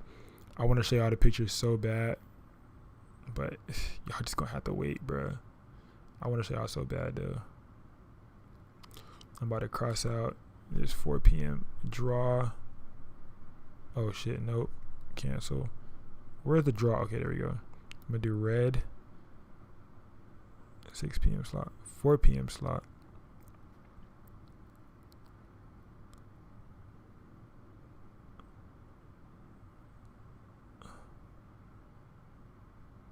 Somebody need to take that 4 p.m. slot. Let me be overbooked. Help me be overbooked. All right. Well, you said, okay, boom, boom. Do you have a sample invoice for events with travel fees, etc., like a breakdown? I want to be professional versus a text. I use Acuity. So I used to do invoices and everything, but it was too damn aggravating. So I started creating packages in Acuity. So I have packages built in Acuity. And that's what I use. If you join the Discord, all the links and stuff like that are in there, but I can give you the Acuity link so you can look at Acuity and see if it's something that you might want to use. I'm about to start making more tutorials on that in the Patreon, like for business and stuff, because it's about to be tax time. So I'm about to make a lot of shit for that because it's about to be tax time. So I'm going to do it anyway. So I'm going to just probably make tutorials while I'm doing my tax stuff, just so I can show y'all and shit. But Acuity, I also made a tutorial on there on how to make, I think it was specials. Like, it was around Valentine's Day I had made it, but how to make specials, limited time specials, and like how to run a Valentine's Day special or how to run an event special. But for you, what you would need to do is you need to create a package if you're going to use Acuity, or create one template that you're using right now currently and just download that PDF, but make it a DocuSign so you can edit it and change it. So that way it's a template, like one template, bro. So that way you can just change it out, like travel, and just change it out. So you don't have to keep putting it through text. You know what I'm saying? You can use DocuSign. You can use multiple different shits, bro. But I use Acuity, bro. Acuity is $20 a month. I think they have a $15 package or less. I don't even remember no more because they just take the money out of my account, but it's overly worth it. You know, if you get at least one booking, 2 bookings a month, it's worth it. I feel like all of your subscriptions that you use to run your business should be less than $100. I do content creation, a lot of other shit too, so mine is more. But my photography-based subscriptions are less than $100 a month. So, like, all together. You know what I'm saying? So I feel like that's one photo shoot. So that means one photo shoot is going to pay my subscriptions. My website's going to stay up. If I get one photo shoot, my website will stay up. My Pixieset will keep working if I get one shoot. You know what I'm saying? So, yeah. So I definitely say that is very much worth it for sure, because you can create a package where it's like, you know, let's say an event package, and it'll have it as an add-on. And you can add on, you know, like travel within this location is fine. I have one that says, you know, New York City travel. I have one that says, you know, whatever the state is or whatever travel. But it also says a consultation is required if the traveling is outside of this, you know, area range or whatever. Sorry, I got hiccups bad. But if it's outside of my area range, I'll just add that add-on, and you can have add-ons where only admin can see. And you can also have add-ons where the admin and the customer can see as well. So when the customer's about to buy, you can have an add-on that they can only see. Then you have an add-on where you can see too. So I have custom add-ons that are like add-ons that I know about that I just don't want to flood my booking site. And then I have my clients, when they book me, say like, oh, Taxi, you know, you had those wings. I'll say, oh yeah, for sure. I'll add the wings on, you know, for you. I'll add those wings on for you. You know, I'll add those wings on for you. You don't have to worry about it. And I'll add it on, and then it'll create that add-on. If you guys are wondering, these are some of the thumbnails from the last videos that I did for Patreon. If you guys were thinking about joining, just letting you guys know I'm doing a lot more videography. I did a homecoming event recap in there. I did a fitness branding, that same video I just showed y'all right now. I just showed you how I edited that. I did, how to use and upload and add adjustment layers in Final Cut, and I also added plus the adjustment layer. I created one just for you guys to have, how I edited these photos, how I created this, a behind the scenes tutorial on how I made these wings, these angel wings, how I used this projector to create some really cool ass photos. Same exact vibe again. That was the behind the scenes of that shoot. This was the real raw unfiltered. This is the part that the raw and unfiltered series is stuff that only Lightroom, that only Patreon gets. So they get stuff like that. But I'm just showing y'all some of the thumbnails if you guys are wondering. Well, I did one of these VFX edits. It was actually pretty tough. It was fun to do. And yeah, just a whole bunch of different little vibes that I do for you guys to show y'all. I'm just showing y'all some things that are in there. Oh, I take live calls with clients. When a client call me, I'll just start press recording the camera and then just listen, just like let y'all listen to what I'm saying and shit. So yeah, that's kind of cool. I think that's helpful. Real raw unfiltered. How to speed ramp, all that different type of stuff. What did somebody say on here? I was looking at what's your booking process breakdown? So wait, before I answer that question, are you subscribed to the YouTube channel? The YouTube channel is free, and are you in the Discord? And then I'll answer. Just want to make sure that you are, because what I'm saying, you out here trying to get free game. Now I'm giving out free game regardless. Everything's free, but regardless. But I'm just want to make sure you're a member, because it could help you more. Because if you're a member as well, you might be able to get further help than what I can give you from all the other members. Like 1,000 people in there almost. So you could definitely get a lot more in there. But booking process breakdown, it kind of depends. If they hit me up to book, like right now, I just locked in a client who just wanted to book me. She hit me up because she saw my post on Instagram, and I posted on my story. I was like, two availabilities yet tomorrow at these 2 times. She took one of them. She was like, hey Taxi, can I take this time slot? I'm like, most def, let's make it happen. And she's like, okay, for sure. I say, here's the link to lock in the package. Just make sure to let me know the time and date prior to locking in the package. And then she'll let me know the time and date. So okay, that's just for a regular client. But she picked the exact time. I already had the exact time and the exact package. I sent her the link to the exact package. But a client will hit me up. I'm trying to think of something. Like, hello, is this Taxi? And I'll be like, hey. So see, I got calls. I recorded myself answering calls for clients. So that's another video that you could actually physically watch yourself as well. Be like, hey Taxi, I have an idea, but I don't know, blah, blah, blah. They'll send it through text. I'll be like, hey, most definitely. I'll be like, locking you in now. How can I help? Are you looking for photo or video? Are you looking to have photo or video services done? And do you happen to have any visual examples of the inspiration that you're looking to recreate? And they will answer all those questions. I put everything in one paragraph. And then they'll hit me back and be like, yes, I got this one idea, but I don't know where to start. Or no, I don't have an idea at all. It's just my birthday. I say, most definitely, no problem. I would definitely recommend using the app called Pinterest for you to get some ideas. I'm going to go in there and brainstorm a few things and send them to you so you can let me know the vibe you're going for. Boom. I'll be like, is there anything else you want me to know? Do you have any colors or stuff like that? At least for people who don't know what the hell to do. I'm about to make a whole ebook literally on how to respond to clients. No cap. It's in the works right now. I'm not almost done with it. I just started trying to put it together with all of my responses. I got to go through all my messages of my clients. Cause I want to give y'all real raw unfiltered responses on shit that I actually said in my tone. I had gave 10 out last week to one of my my dogs that was in the chat asked me how to reply to a client, and I had literally gave them a few. And so a client who knows exactly what they want, they'll send me. I'll be like, most definitely we can make that happen. Hey, they'll be like, because a lot of times they come hey Taxi, I want to do this, but I don't know if this is a VFX or a standard image or standard. I don't know which type of editing this is. And I'll be like, oh, it's VFX. Here's the exact package to that link. So your coloring book is your booking site. Your coloring book, your stencil, your template is your booking site. Your booking site is the thing that you go to, copy the link and paste it to your client so they can book that direct thing. But if you're taking clients each time via consultation only or via invoice only, you're leaving a lot of money on the table, one, and then two, you're creating a lot more frustration for yourself as a photographer, because what the fuck are you doing? You know what I'm saying? You got all these different systems in the world right now that can make your life so much easier, and you're wasting 10, 15 minutes typing some shit up. You see what I'm saying? Think about that, bro. If you have to type shit and you don't have a system in place to just copy and paste, or, for them to just go ahead and like walk them through it for you, you're not only wasting time, you're wasting money. Let's say, for example, right? You do a photo shoot. Fuck it. Let's say you get paid $25 an hour. Easy. Say you get paid $25 an hour, and 4 hours is $100. Cool.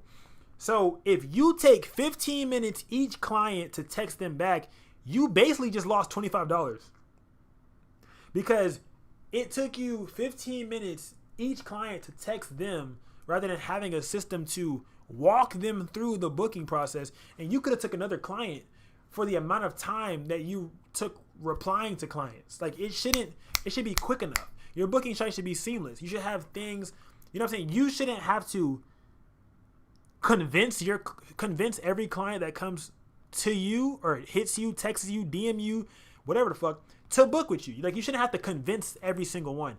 Like you should have something that's set in play, policy, agreement, everything, whatever that they already see. They don't have to text you like, hey, I'm just inquiring on this. Or like they're still gonna say that, but you don't want them to come fully confused. Like a lot of the times clients will come and they'll have an idea, you know, about what they're looking to spend or what you have or this or that. But every time you shouldn't have to feel like, oh, like I don't want to say this price, like oh, like I don't know if they're gonna book me because like you don't want to have like a tug of war. You're texting them back and forth, just for them to ghost your ass. Because now you wasted even more time. It took you 15 minutes to text them and just to say the price, and then it took you even more time to text back and forth for them to then ghost you. So it just makes so much more sense to have you a site that's set up with your prices, you know, that has everything kind of on there that just makes it so much more systematic for you. So if a client comes, they see the price, they compare it to your quality. That's what they're doing subconsciously regardless. Now they decide whether they want to pay or not. And if they have more questions, I say consultation required. So you have to go to the booking site first. Then a consultation is required. After you look at the booking site, you come consult me based on which package, or if you're confused and don't know what the fuck to do, it's great you come consult me. But when you're on my booking site, you see all of the policies first. You see the process on how to do this shit first before you even get to booking me, before you even consult me. So now when you consult me, the same thing that I would answer questions about is already answered. Oh my God, how long do you take the turnaround photos? Oh my gosh, I need my photos in 2 days. How much is your expedition fee? Oh my gosh, do you charge for props? Oh my gosh, what's a standard edit versus a premium edit? Oh my gosh, what's VFX? All those damn questions that I get from every client, or that I would get from every client if I didn't have this system in play, it's like it's wiped off the map because my clients are able to just look at what I already have on there. So I don't have to, you know, send them an invoice through text message, because that's a lot of time, bro. Imagine, right? I was told this and I just implemented it to my business.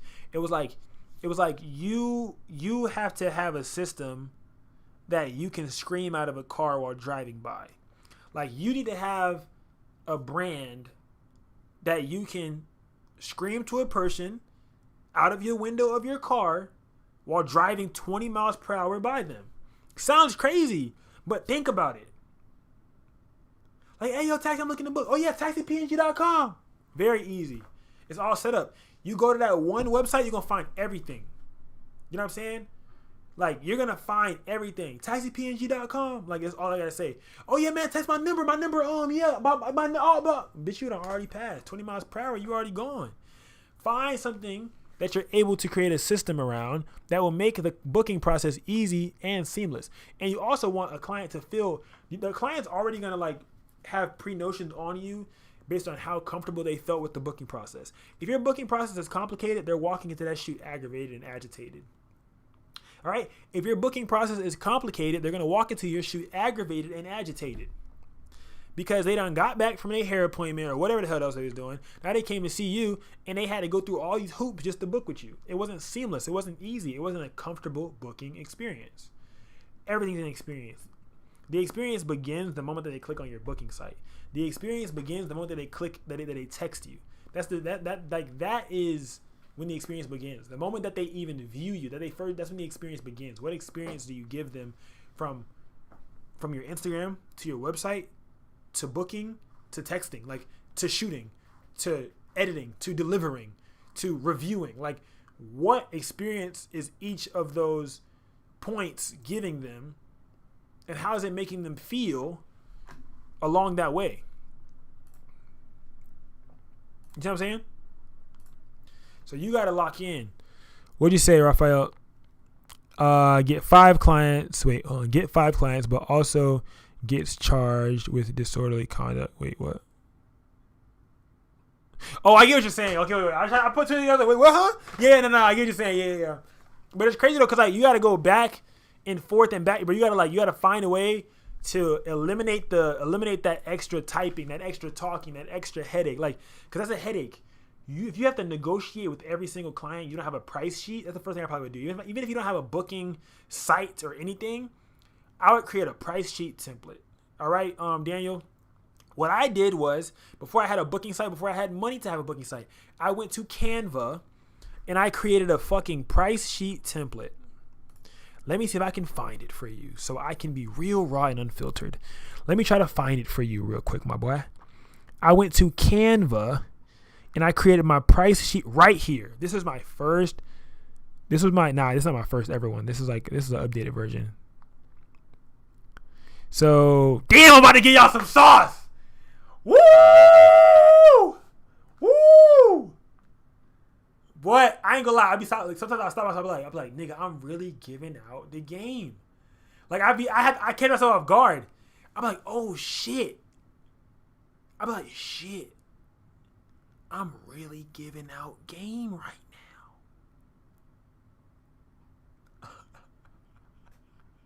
now. Okay. So I'm giving out game. Oh my gosh. I'm trying to regulate myself. Like, damn, do I need to give this out right now? And then I'm also contemplating on pressing record so I could put this on Patreon. And I'm contemplating right now, like, should I really? Oh my goodness, game.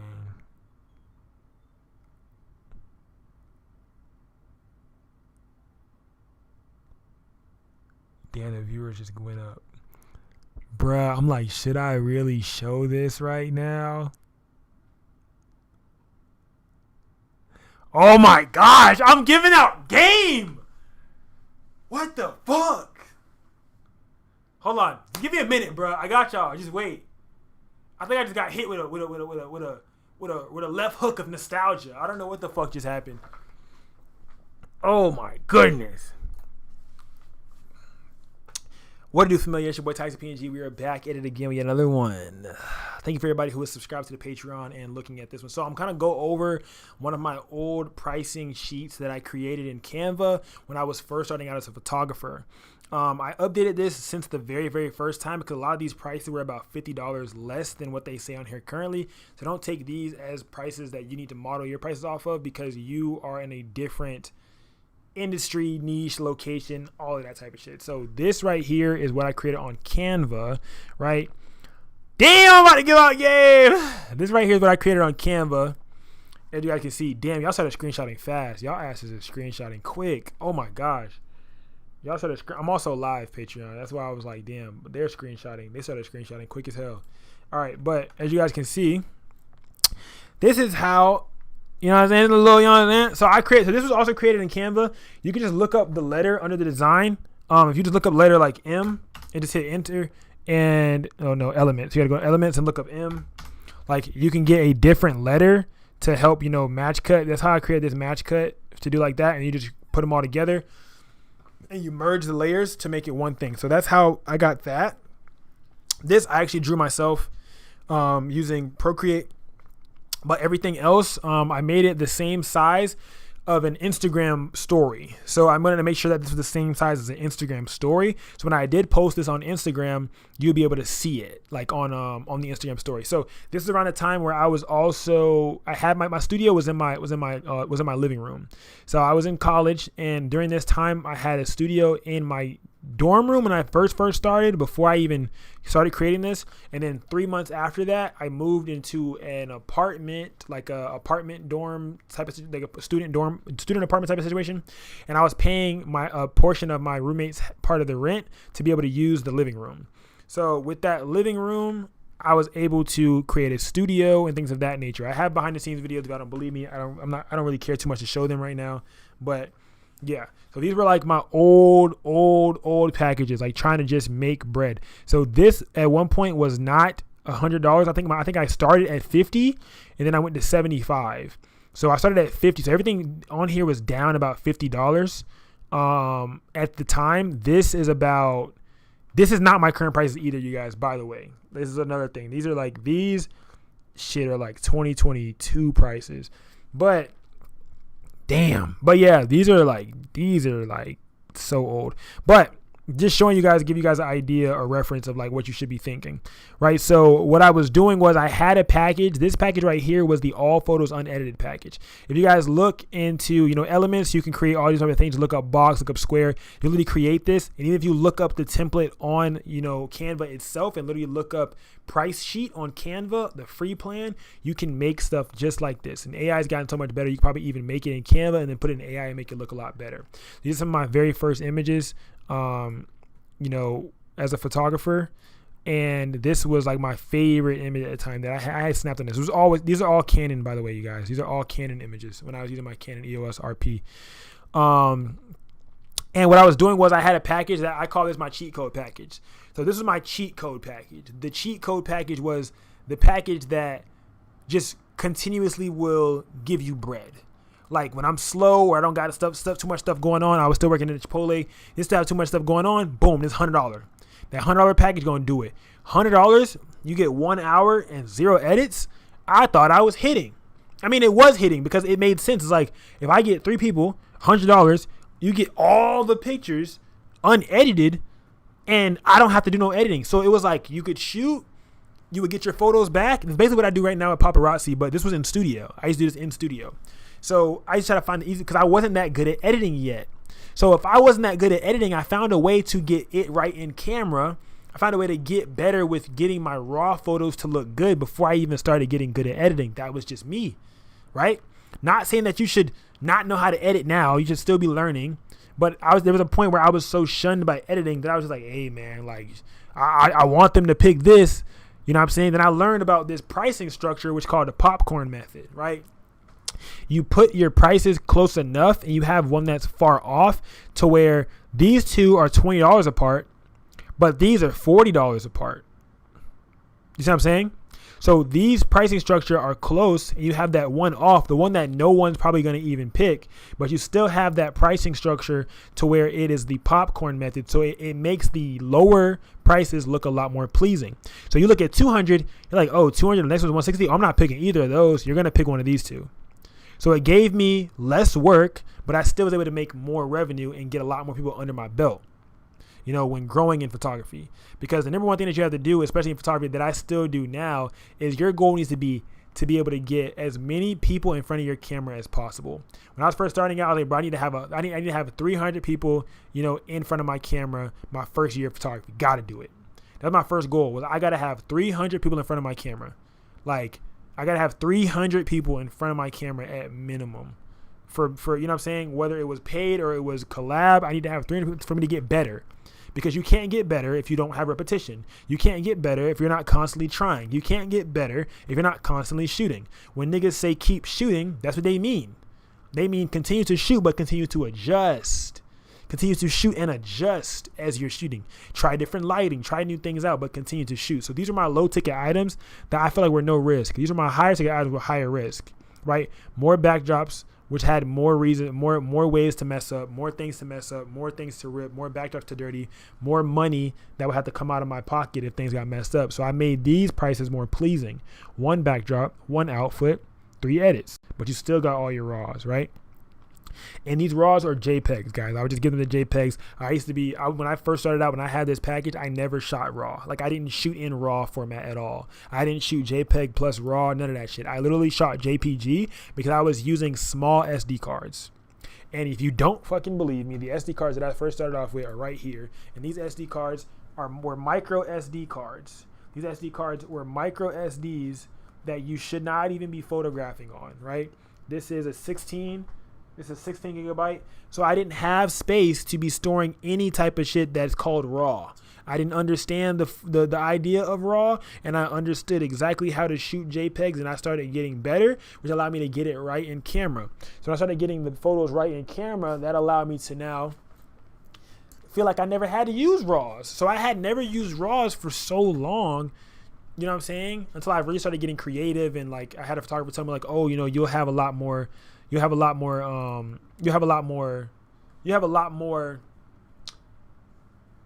know, ability to mess around with it, leeway, things of that nature, if you shoot in RAW, because I see you're trying to do VFX. I'm like, oh, okay.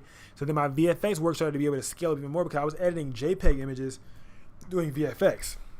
Never coming out tough, but I feel like that's what made me get as good as I did in photography, because I was shooting purely JPEG. Like, I was shooting JPEG only, gang, with no RAW, right? These are those packages that I would do. Yeah, I was always over delivering because I was the underdog photographer. So I was always over delivering. And like, I don't want to say undercharging, but charging a bit under. But I was always over delivering. So I would like I needed my goal, once again, was to get 300 people in front of my camera. That was my goal. I needed to pay off my debt, cuz. You know what I'm saying? Like, I needed to pay off so much different stuff. I need to pay the camera off. I need to pay off these loans I just took out to be able to buy all this damn equipment. You know what I'm saying? So that is why I did that. I wanted to be that affordable photographer, but also at the same time be able to get 300 people in front of my camera. This forced me to grow so much faster in portrait photography, because it forced me to have clients. Like, it forced me to have all these people in front of my camera. So you inevitably are going to have to get better. You inevitably are going to, you know, get more skills and level up. You're inevitably going to, because if you have a photo shoot today and one thing went wrong, tomorrow, what are you going to do? Make sure that thing doesn't go wrong. The next day comes, you're gonna try something new, or make sure that thing doesn't go wrong. But each client wants a different thing. So you're constantly learning something. I made a rule to myself to get 300 people in front of my camera my first year in photography. And I made the second rule was to never say no to a client. That was a hard one, and I still live by that to this day. So those are rules that I made for myself, and they forced me to get better in photography because I never said no. I would say yes, and I would figure it out. Even if I never did it before, I would say yes. I would find a roommate, somebody in college to experiment on, try it with, whatever, and I would figure it out. Right? So these were those packages that I had for solo shoot. I didn't have too much going on at the beginning. I was doing solo shoots, couple shoots, group shoots, and location shoots. Didn't do much for group shoots. I didn't do too many group shoots. I literally didn't really know how to price group shoots because I didn't understand group shoots. I just knew that people would do them for families, things of that nature, and that was really it. I put a disclaimer here. It's one of those things too. I do all these different types of stuff. Don't be afraid to ask. Let your creativity roam free. We can make it happen, right? This is also how you were asking Daniel how I priced it. I used to price it at 50 cents a mile, but now I just price it at $50 per hour of travel. So if I got to travel 3 hours, then it is 150. No, it's not. Am I lying? 3 hours, 100. Yeah, it is. 3 hours, $150. So the idea is it's $25 per hour. You have to drive there and I have to drive back. So it's $25 to drive there, then drive back. It's the same amount. So that's how much I charge for that. But that's plus whatever my own thing is. But this is what I used to charge before. And I based this off of some other shit I had read. I forgot. But this is what I did at first. It was working a lot really good. But it was hard to calculate. It's like, oh, yeah, that's 13 miles away. I'm going to have to add $13.17. You know, it was too much shit. So I just started doing it per 30 minutes of travel. You know, $25 per 30 minutes. Every 30 minutes it is $25. You know, that's how much for travel. And that's also the same amount that I started charging as a late fee. So my travel fee was $25 an hour. It was $25 every 30 minutes, and my late fee was $25 every 30 minutes. So I was basing myself off of getting paid $50 an hour. I was like, okay, my goal is to get paid $50 an hour. If I get paid $50 an hour, that's better than any job. That's all. I had to reframe my mindset. It was, if I can get paid $50 an hour, then I'm better than so many people. You know what I'm saying?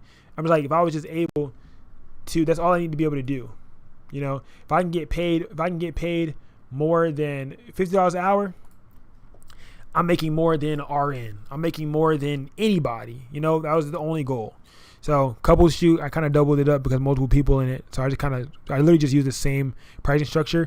I barely got booked for couple shoots because at the beginning I was like, I think I was charging higher than my expertise.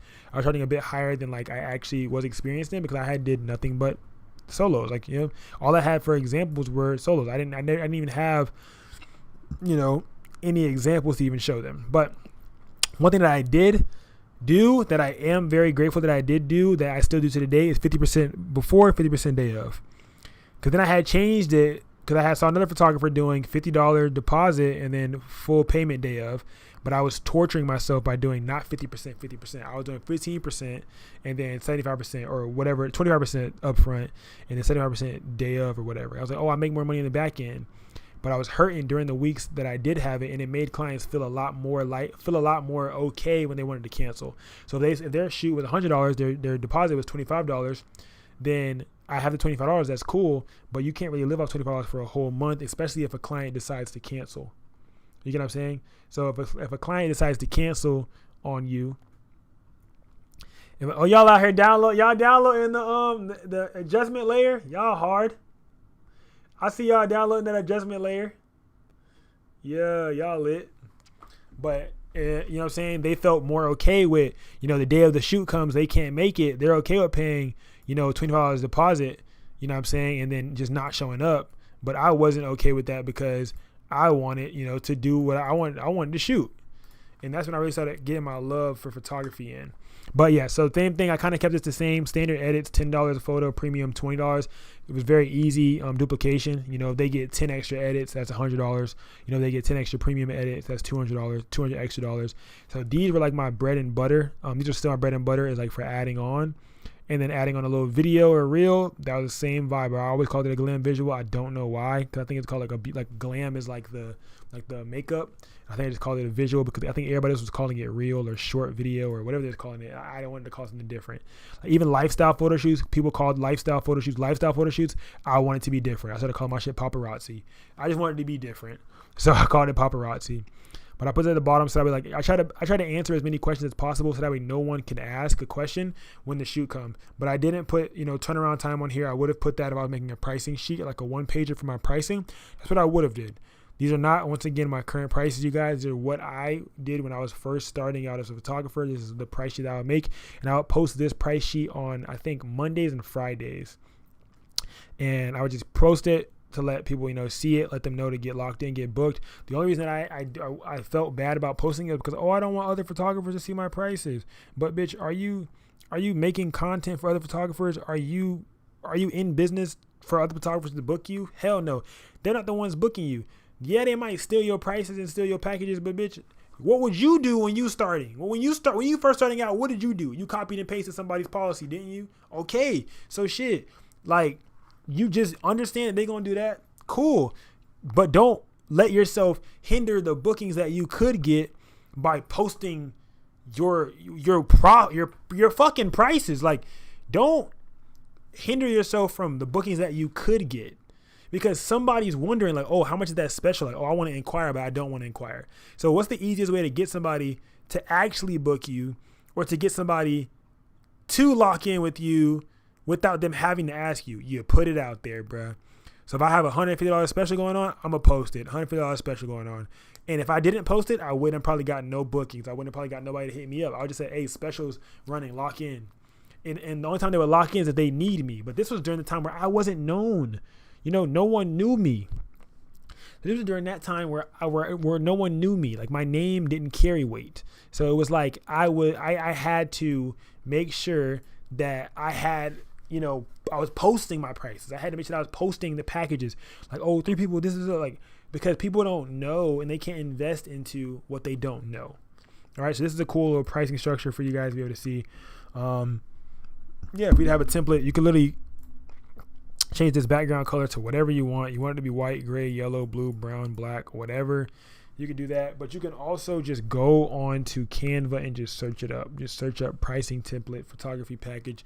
But try to get creative with it. Like mine, I just made boxes and stuff because I wanted to go out. I was working. So funny story. This is based off of a Chipotle menu. So yeah, this is based off of the Chipotle menu.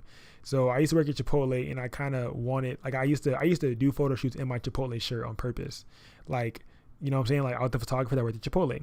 So I made this based off of a Chipotle menu, which was actually hilarious. But yeah, that's crazy. Yeah, it was based off the Chipotle menu. Damn, that's nostalgia. But I love you guys. Thank you guys for tapping into this Patreon exclusive video. Also, make sure to let me know down below, you guys, on the Patreon, what do you guys want to see more of? You guys be watching the hell out of these videos, but y'all guys don't be commenting.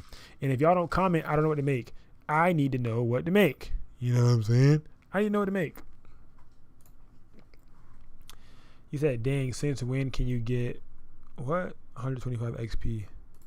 What are you talking about right now? I'm falling down, it's a video. Falling down, he act the paw.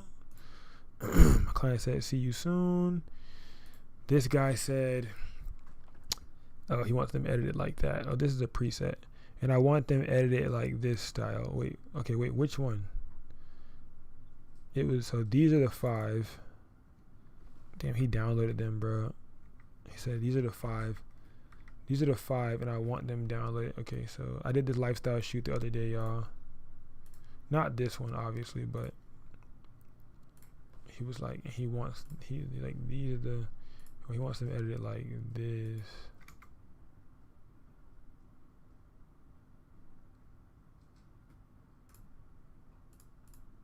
Oh, he wants them edited. So these are photos I took.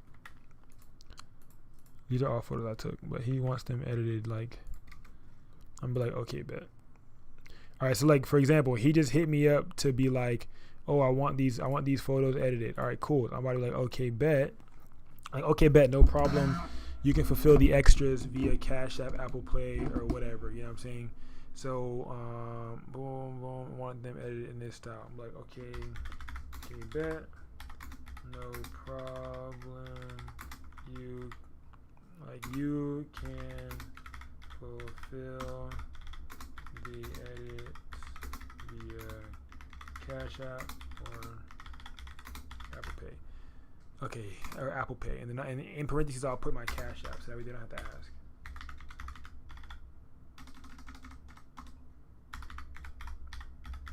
So edits are what I take as tips. So when I get edits, like, that's tips. Like, that's food, that's gas, that's stuff like that. So like any edits that I get, like somebody want to, pay for editing, not pay for editing, but pay for extra edits and stuff like that, like all extra add-ons that's after the booking has been closed. I take all of those as tips. I'm like, okay, bet, no problem. You can fulfill the 5 edits via Cash App or Apple Pay. All right, so he just sent me those. I'm gonna download these images, and I'm about to put them in here because crazy part about it is, you guys, this is what he wants them edited like. And guess what?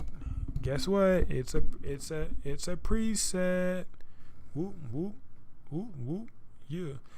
I might be tripping, but I thought you made a short or something with your export settings. I did.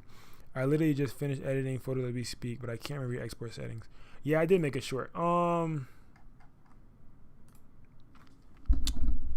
it's $10 each.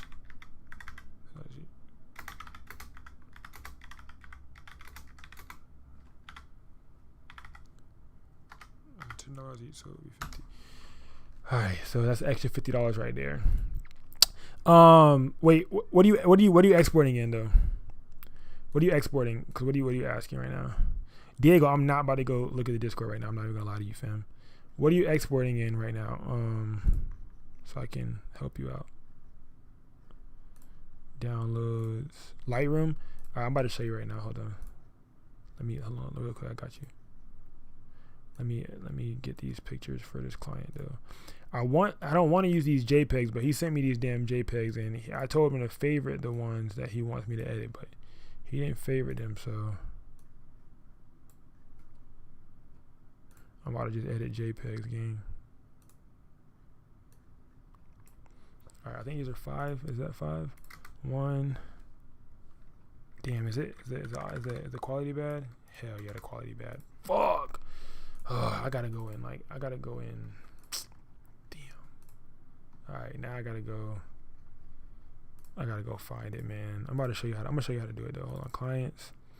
Mike. I gotta go find these damn pictures, bro.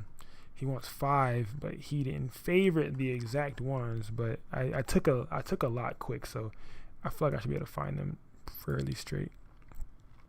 All right, let me see. I'm gonna show you how to export. I'm gonna show you how to export right after I organize these. Where the hell is it at? I took some fire ass photos. All right, it's him holding his hair.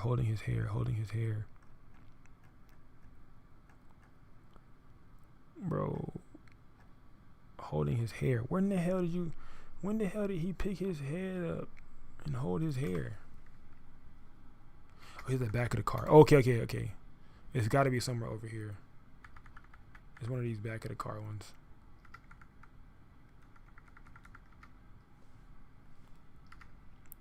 He didn't have no glasses on, so I got to go further up because I know he ain't had no glasses on.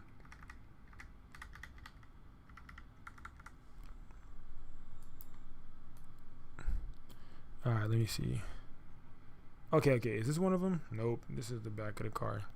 I'm gonna still select it because I like this picture. All right, well, bro, I'm trying to look for the one with his damn hands in his head, bro. It's the back of the car.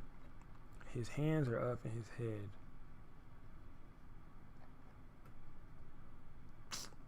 Christ, gang.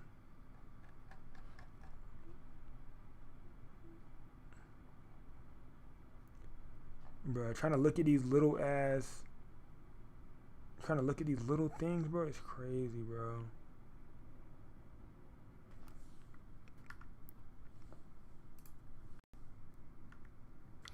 Bro, I'm trying to hold on, bro, cause I ain't even gonna lie to you. I gotta zoom in, bro.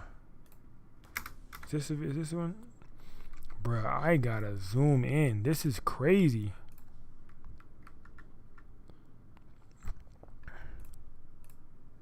Cause there's no way.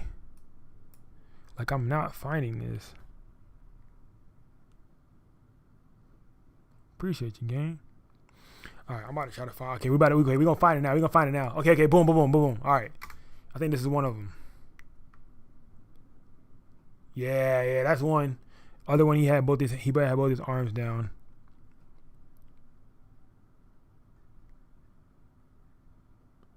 He had both his arms down. Was it this one? Yep. That's one. That's two. All right. Now, I got a photo in here I think that I want to edit, though. It's me, though. Brand new, if you're here, what it is, gang? Do you have Lux photos? For Lumix, you talking about? I have photo. Are you mean like luxurious? Or are you talking about Lumix? I do have presets. I have a free preset pack if you want to go get that. I can't drop the link right now because I'm holding command on my keyboard. Oh, is that it? No, that's not. Wait, is it? That got to be the one, bro. Fuck, I want to go and make sure this is it, but I think it is. All right, wait, and then we got one more of him looking off to the side. I think this is it right here. But he got so many different versions of him looking off to that damn side of the car.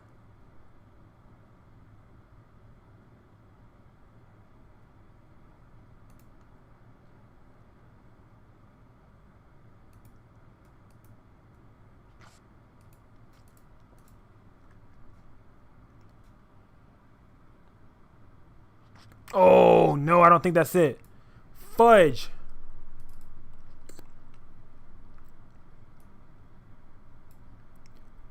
Oh, it's him with these damn glasses on. He got these damn glasses on. Hold on. Let me make a folder before I lose these, bro.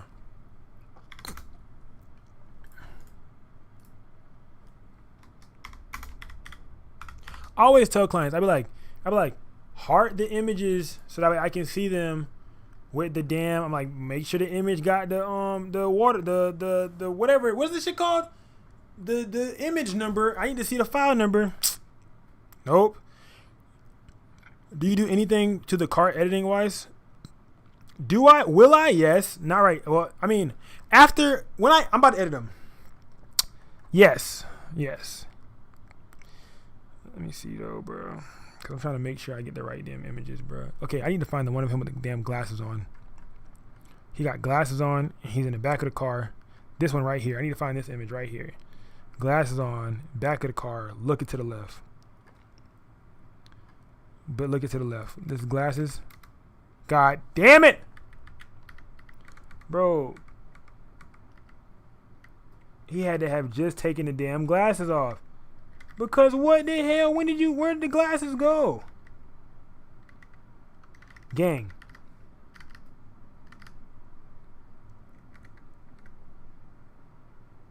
Bro, where did the glasses go?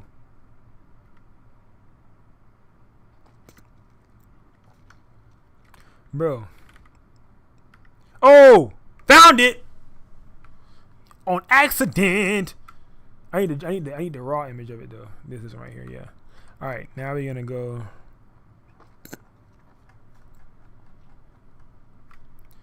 Go drag that bad boy back to the top. All the way back to the top. My finger hurt. There we go. Alright, I need to make sure that we got the right ones, bro. 1, 2, 3, 4, 5. I'm missing one. I think I'm missing this one. Yep. I'm missing this one. But do I have this one right though?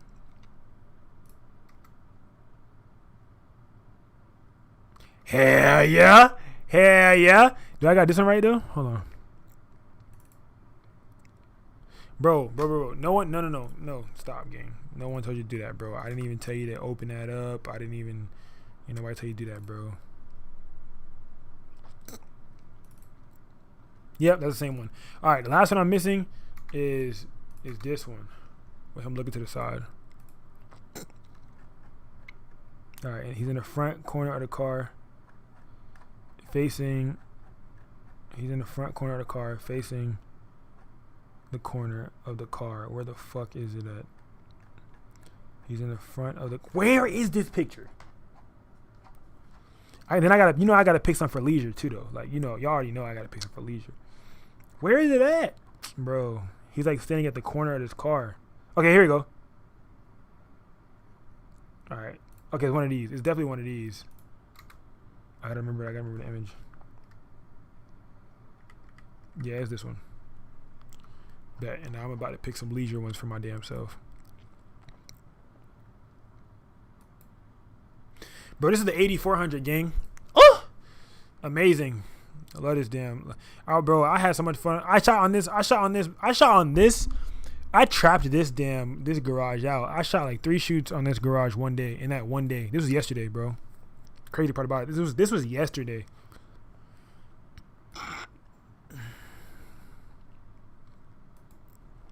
I was up late as hell yesterday, bro. Do you set up bookings for friends the same way? Yeah, I just have a package. Well, I mean, it depends. Wait, hold on. Are you talking about like for friends that you shoot for free? Or are you talking about for friends that pay? Yeah, like if it's friends that pay, it's the exact same way. Friends that shoot for free is the exact same way also. Like if you're about to do it, if you're doing a shoot for your friend, like whatever, create a package for your friend. Like create a package that's like that you only, that like one of the, like a private package. Don't create a package that's like available on your site. But I do still, because I need them to select that agreement. I need them, because if we're not finna follow over no damn photos, I need there to be a contractual thing in between that. So yes, yeah, if that's what you're asking, like I take, even if it's a collaboration, you still gotta book that collaboration. I'm still sending you a collaboration link to book on my booking site, because I'm not playing no games with you. I ain't about to play no games with you. All right, I think he just paid me. He just texted me and sent the image, but I can't see the image that he sent. I think he sent me the Cash App image. All right, I'm about to be like, received. Oh, I did accept the Cash App payment. All right, so there we go, guys. We just got tipped $50, and now we take that tip, $50 as a tip.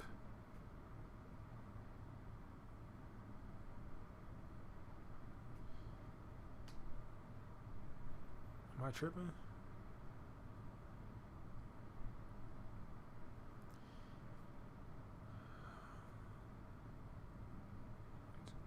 not loading. Let me try it again.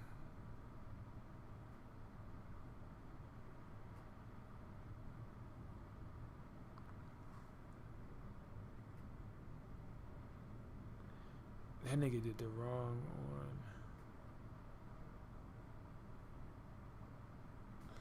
That nigga did the wrong one, bro. It's not Taxi Media Pro, game.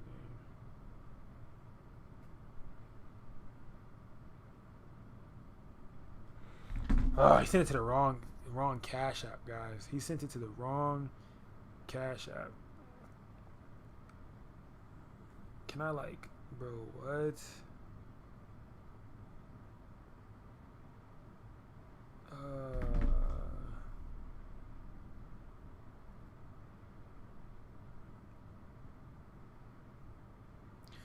Damn, bruh.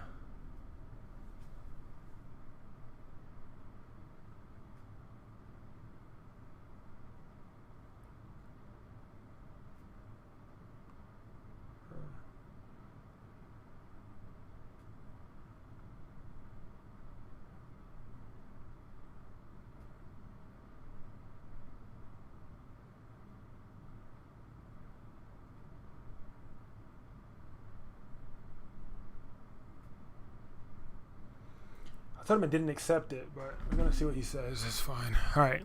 How do you feel about making the subject pop from the back? I always do that. Some hate. What you said? I got some hate from it. I always do that. That's what I do. I always do that. I always do that. That's the first thing I do when I'm editing is create a mask. That's the first thing I do is create a mask to make them pop.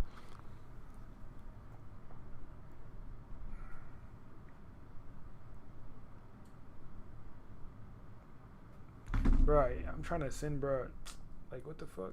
I sent him my thing and he just didn't. I don't know what happened, bro. Some friends you shoot, you give them the moon, they want a whole galaxy. Oh no, not some, every friend. You know, because like I told my mentees, bro, they respect you as a friend. You have to remember that. They don't respect you, they don't respect you as a business owner, they respect you as a friend. And you have to remember that each time that you shoot with them. They respect you as a friend. Send you $50 payment. I think I just got it right now. Canceled. Wait, did he send it? Oh, he think he's doing it right now. He just rescheduled. I think he just canceled it. Hold on, let me see.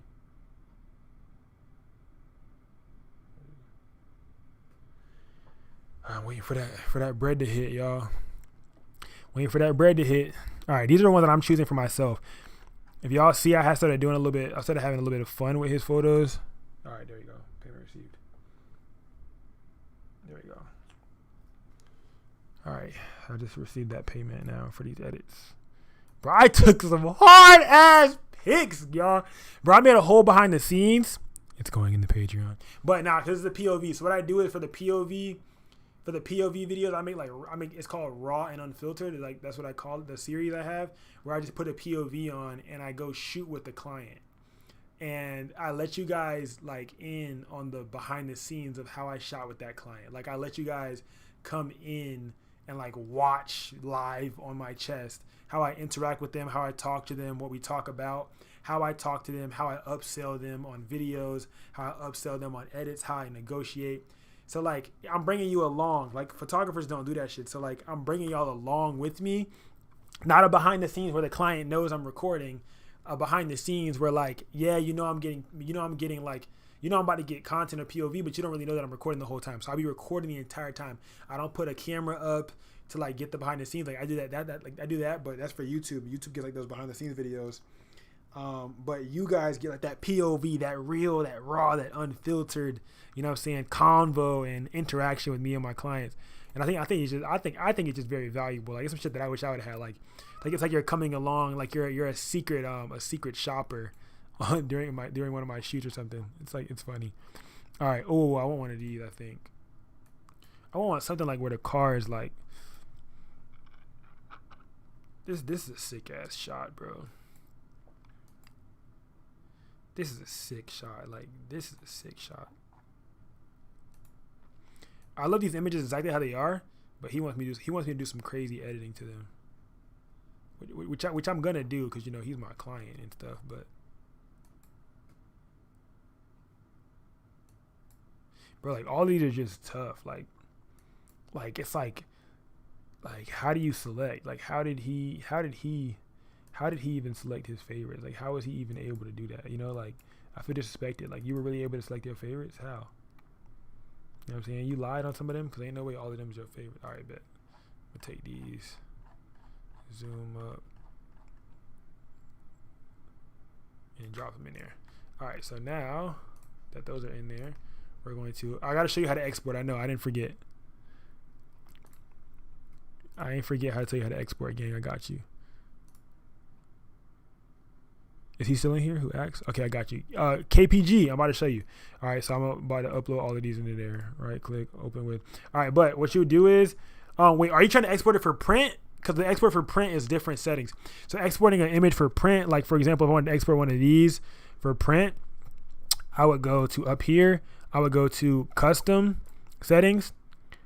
After you go to custom settings, you want to make sure that it says 3000 for long side DPI because it's gonna automatically change the other side. So you just let it like focus, or let it load or whatever, and then you can start it. And then when you start it, then you'll be able to once you start it, you'll be able to start export. Once it's done, you can export it.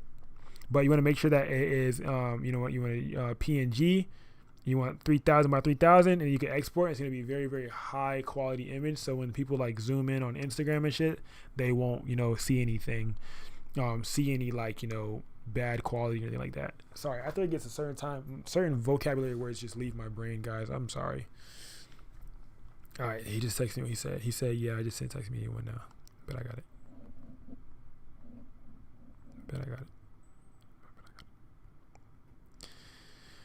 All right, so now that we have his images, what we're going to do is we're going to select those, right click, open with Adobe Lightroom. It's going to open them up in Lightroom, hit OK, and literally, wait, what you say? Print. That's exactly what I was talking about. Yeah. Did the video disappear or something? No, it's still up there. You just got to scroll. You got to remember, I post every day. So you got to just scroll. But I post every day. So you got to just scroll. But it's still up there. I just did it for you. Did you see it or no? Yeah, so boom for print, custom settings, PNG, 3000 pixels. Make sure it says pixels, 3000 by 3000. It's going to say long side. Don't do short side, do long side, because that means this side is going to calibrate the long side. So this is 3000. This 3000 is going to be a higher quality 3000 than being forced into the short side if you were to do short side, if that makes sense. And then you just export it. You can export all your images like that. They're going to be very, very big though. But when you look at your images, if you like right click and you go to get info, it will show you how big your images are. So it'll show you, where is it at? See, like right here, it'll show you the dimensions. So you wanted to at least, like, this is a raw image, which is why it's so big. But my JPEG image, if I go look at a JPEG version of one of these images, it'll show you opposite. So open with get info. And I have high quality JPEGs that I use. So my JPEGs are huge because I have 61 megapixels, but because my JPEGs are fucking huge though. But I use like the highest JPEG type. So that way when my clients download them, they can have high quality JPEG. So still, this is a JPEG, but this is a high quality ass JPEG. So it's like, it's a JPEG, but you still got all that damn texture on that JPEG. So yeah. All right, let me zoom back out. All right. All right, do we open it in here? Did I open them up in here? I'm tripping. All right, didn't I just open them in here? No, right click, open with Photoshop. No, add photos. Lightroom been acting up, bro. Cause I could have. Y'all watch me. Y'all just watch me add them. I know y'all just watch me add them. All right, should I drag and drop? Oh no, cancel. Hold on, it's doing it. Oh, checking free disk space. Alrighty, brother. Oh, brother. Alrighty, brother. I gotta do these quickly too, cause her birthday is coming. Man, alrighty, brother. All right, let's see what's over here, bro. Let me see if I can try to. Should I try to close it? Let me close it and just open it back up again, bro.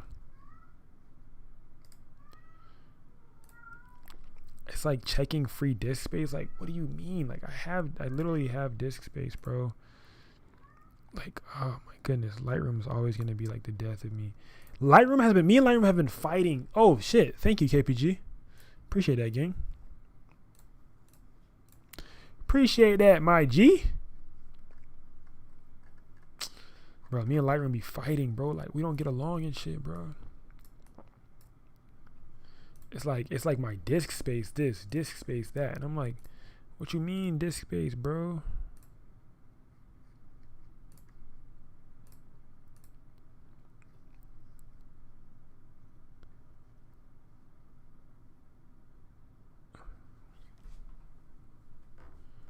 Reset. Like, what does reset mean?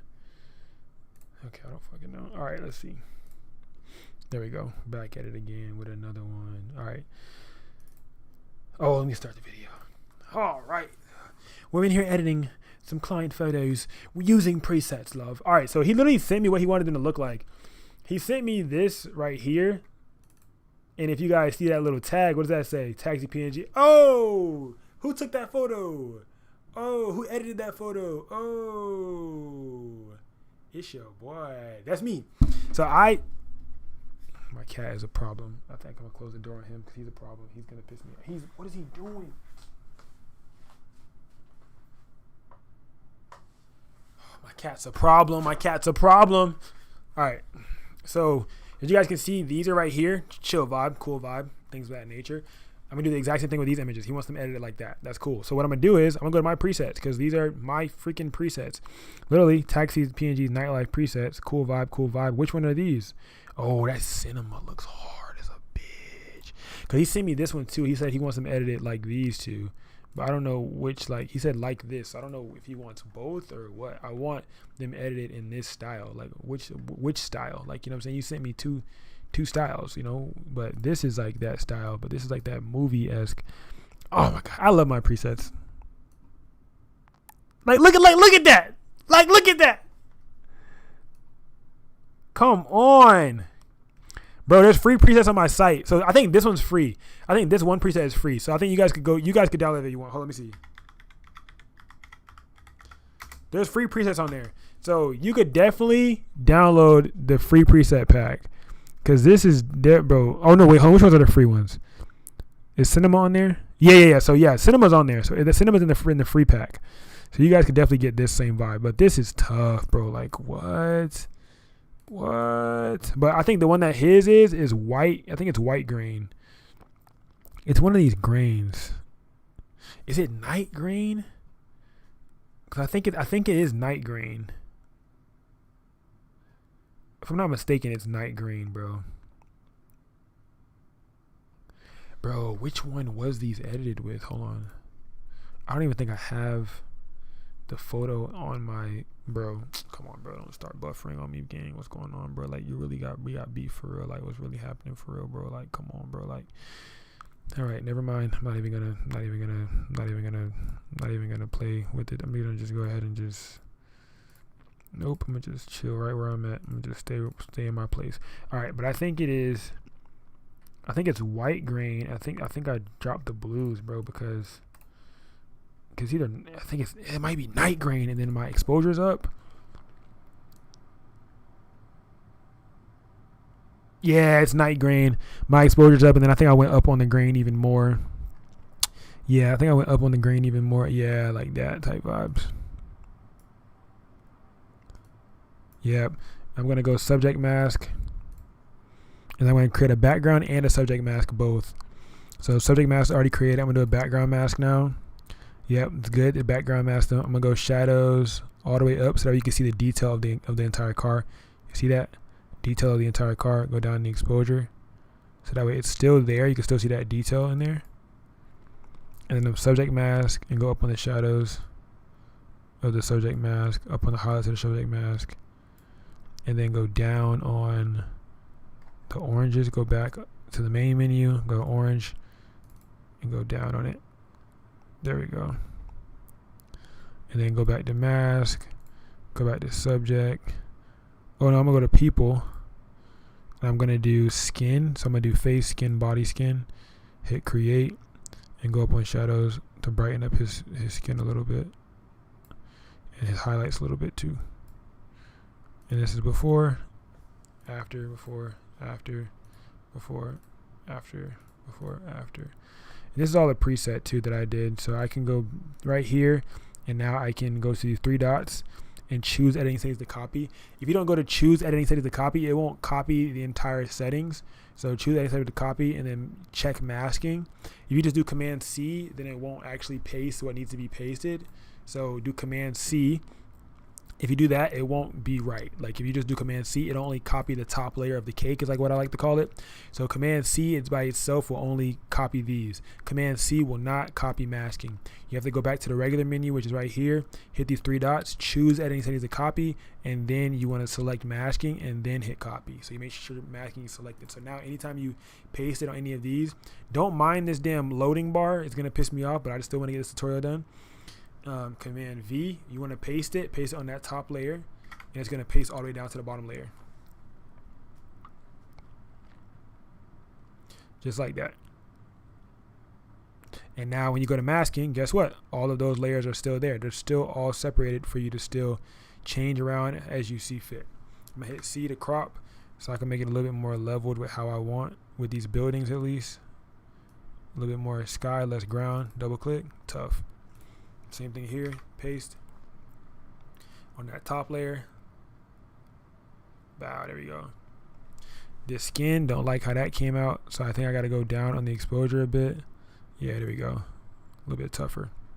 Majority of the time when it comes to presets, really all you got to really be changing for real is it comes down to just changing the, it really just comes down to changing, on the presets it just comes down to changing the,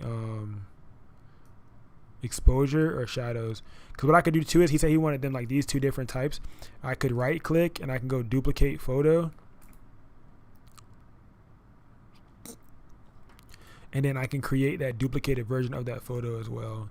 So I could have one version that has one preset, one version that has a different preset, so I have that duplicated photo style. I can select all of these, zoom out, Command V, and hit replace. So it's gonna paste it on all of those. Let's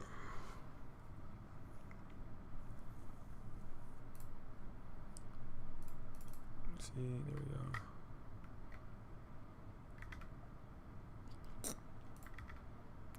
It's crazy, bro. This thing. Oh, let me see. It's Lightroom, bro. Lightroom don't like me, bro. Let me try to close it real quick and open it back up for y'all. I'm trying to force quit it. I think I need to delete the entire Lightroom and like re-download it or something. Cause I had a problem with Lightroom like just this week. It's like only been this week. It's only been this week that I've been having problems with Lightroom. I don't know what it is.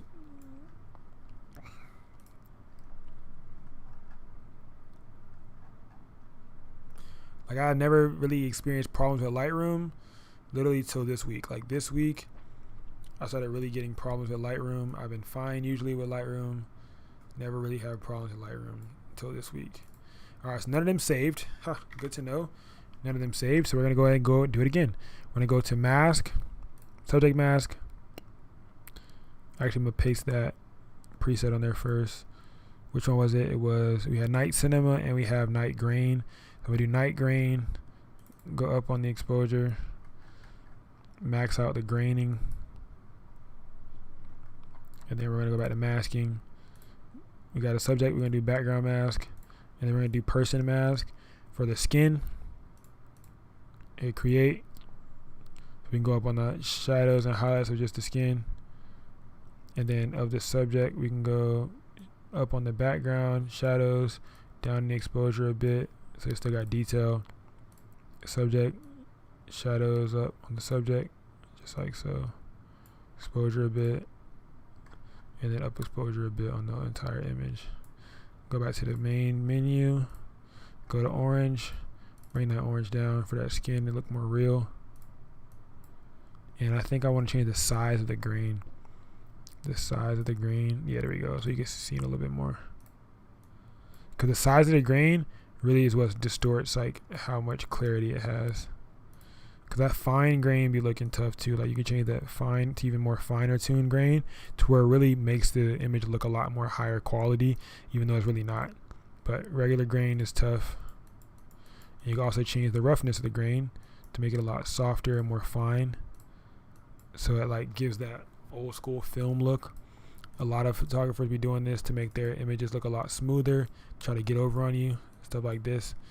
It gives them that more textured look. Because what you can do is you can put grain on just a textured layer too, if you really want to just smooth some skin. Like if I wanted to go on this layer, the mask layer that has just his skin, I can go down here and I can go up on sharpness and I can go up on grain on just his skin layer. So if you zoom in, you'll see the layer of just his skin has all that grain, right? I go down on the size of the grain, I go down on the roughness, go down on the size, get it to where it fits a little bit enough. You can have just grain on the skin. So I've seen that happen too. Obviously it would be a better image than this image, duh, but just showing y'all that, just so y'all can see that. But yeah, so now I can go back 3, choose anything to copy, mask, copy, and now I can paste this as a preset that we just created right now from my preset. And I can just paste this same one on all of these. And then what you can do is right click, duplicate one photo, right click, duplicate one photo. So hopefully these photos duplicate, so that way I can create a second version of it for him as well. Pasting in all these, because you could do them all one through, and you can do them again in that second style. Because I know that he also asked for these other presets for the night with the night cinema on there, and we could just do, I could do that later, but with a second layer. So like boom, night cinema. He want that night cinema vibe. White grain just be hitting so different, bro. That white grain on top of the night green, that's crazy. They're so subtle, but like they just, because it has curve adjustments, like also, I don't know if you guys see it, but it has the curve adjustments also added into it as well. Like when you paste it, the curve adjustments go in there, so you don't have to worry about editing the curve adjustments either if you get the presets. There's free ones, guys. I'm not trying to sell y'all that. I'm just telling y'all this same preset I'm using is in this Tassie PNG free pack. I'm gonna go down on that a little bit. I don't never like nobody looking too orange, bro. I don't care if it's a preset or what. I don't want their skin looking orange. It's just me, gang. But I'm about to start trying to play around a lot with like a lot of different like styles and just start having fun with a lot of this different stuff. Yeah, nigga, that's hard. Like I was telling you guys, if you just do Command C, it won't paste correctly. So make sure that you're not doing just Command C.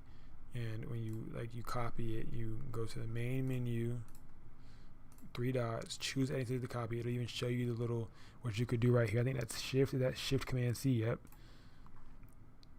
Mask, copy, and now you can paste it onto all the other ones that you want to have the same editing settings, you guys. If you guys are not in the Discord already, join the Discord. It is free, gang. I'm not lying. If you're like, we had a member who was out doing a paparazzi session, needed some help last minute on how to, explain to a client. Everybody jumped in there. Whoever is available to help. So they're all in there. It's a free environment for all of you guys to be a part of. So I would definitely urge you to join the Discord. We're trying to get to 1,000 members before the end of the year, and I'm trying to get to 10,000 subscribers before the end of the year. Those are my 2 goals. I want to have a big community that I'm able to cater to and help, create videos for, help them get better in photography and videography, content creation overall, whatever I could really do, and have a community of people that are able to also help them when I'm not able to help them. So like, there's people in the community that are able to help you when I'm not available and things of that nature. So yeah. There we go. These are some tough ass images, bro. Should I like mask out the sky? Should I do a sky mask? I don't know how that's gonna look though. And just mask out the sky. Go down the highlights of the sky. Nah, hell nah. Maybe get on the highlights a bit though. There you go. That's kind of tough. Yeah, bro. These photos came out so overly hard. Like when I say I think I cooked, like I think I'm using the building to make this even. So I just leveled it up with the building, double click, and it crops it good. You do the same thing here if you really wanted to. Level it with the building enough, crop it. Same thing here. Level it with the building. Eyes, crop it. And same thing on any of these other ones. If you really want to, level it with the building. Scroll it up so I get a little bit less floor. Double click. There we go. Yeah, this shit's tough. These came out overly hard. Crop it. Zoom it up. Double click. Yeah. Niggas will be like, damn, nigga, who took your photos? That nigga taxi. That nigga taxi on the lens. Nigga taxi on that lens hard as fuck. And if you want to make this look even more drastic, you can come down on this on this background layer. If you select the layer with the background on it, which is this one, you can come down on the exposure, and then it'll make them pop even more. So it's really just up to you and what you want to do. You can also, if you want to go even crazier, you can create a new mask, and you can go to objects, and I can create an object mask, create plus, go objects. What's going on? Why is it not working? Oh man, what's going on, bro? I'm trying to plus objects. It's not doing what it's supposed to do. Cause why is this a zoom in thing? Like what's going on? Okay, I'm gonna just do brush. There we go. And you could just brush. You could brush the whole car in.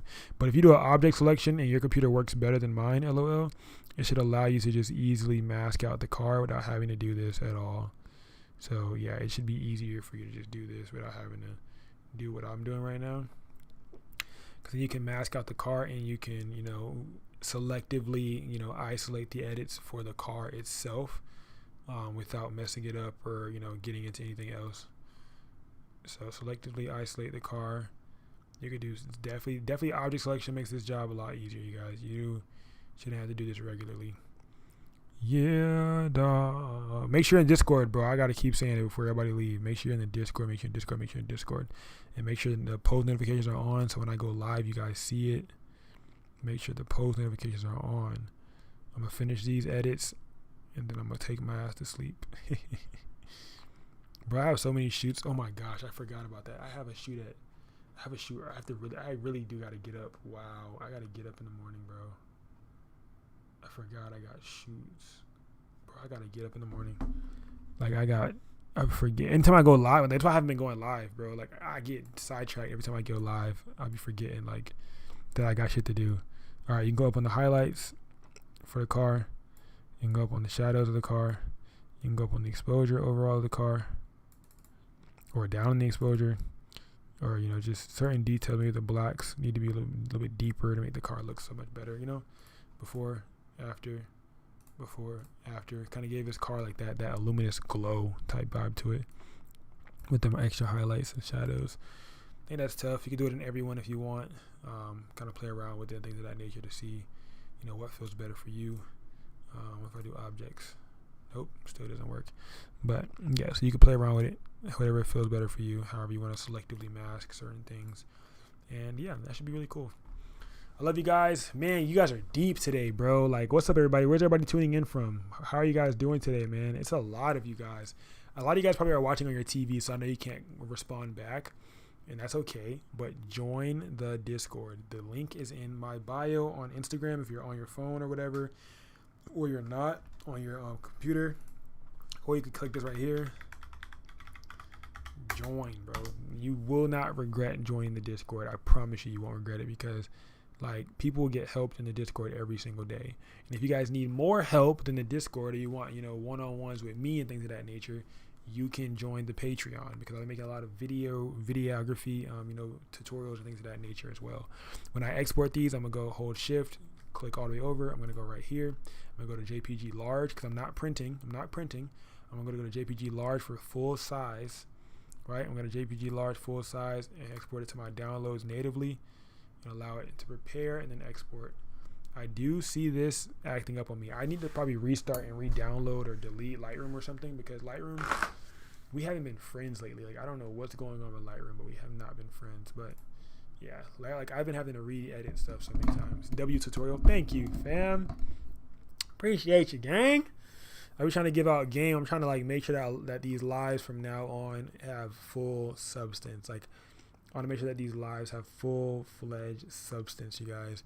I'll be dropping a lot of stuff in Patreon. Patreon gets posted every day, gang. Like, every single day. I even slowed down on YouTube because I'm so focused on the Patreon and making it work for you guys. If you use Final Cut, I just created a free tutorial. It's free on Patreon too. Like, you don't have to be a member. You have to be a member, but you don't have to be a paid member to download the action to be able to use it. That's how I upload my LUTs and do all of my stuff like that, like my different LUTs and stuff like that for put LUTs on videos, like when you're shooting a log or whatever. I'm about to make a lot of tutorials, bro, how to shoot log the correct way, how to compensate for log, everything, bro. I'm about to go crazy, man. How to download log on a Canon RP, because my cameras was not supposed to have log, and I was shooting log because I jailbroke it and put log on that bit. But I love you guys, man. I need to go I keep forgetting that I have like to do shit. Like, I keep forgetting that I gotta shoot at 9. I gotta shoot at 8. I gotta shoot at 9. I gotta shoot at 10. Then I have to shoot at 11. I have to clean up from the shoot at 11, because I have to shoot at 12. And then I have, oh my goodness, I just had people lock in back to back, bro. Like, right before I fell asleep. I gotta get off. I've been alive for 3 hours almost. I love you guys. Join the Discord, join the Patreon. Before we leave, I have to play this song, because it's just a ritual at this point. Like, it's you know what I'm saying? It's a ritual, man, that I can't, I can't not play this, because at this point, it's a ritual. You know what I'm saying? At this point. I love y'all.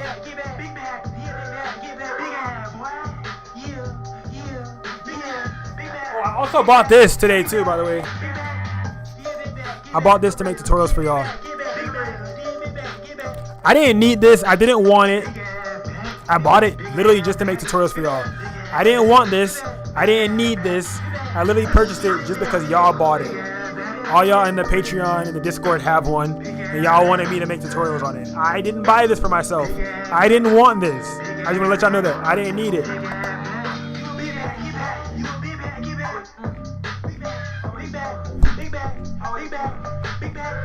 You a big back. Always talking about some snacks. You a big back. Get your ass back. You a big back. Looking through the cabinet trying to see what up over there. You a big back. Big back. Big back. Big back. Big back. Big back for real. You a big back. Get back for real. Yeah, I'm live on YouTube. Yeah, I'm live on YouTube. Yeah, I'm live on YouTube. Yeah. Yeah, I'm live with the guy. TNG, yeah, that's familiar. Yeah, we are with the vibes. Big back for real, he. Big back for real, he. Big back for real, he. Somebody take a screenshot of this, okay? I'm gonna like flash myself in the face. Somebody take a screenshot. All right, we're gonna make it a meme. We're gonna make it a meme. Try to like screenshot it when the flash goes off, okay? 3, 2. 3, 2.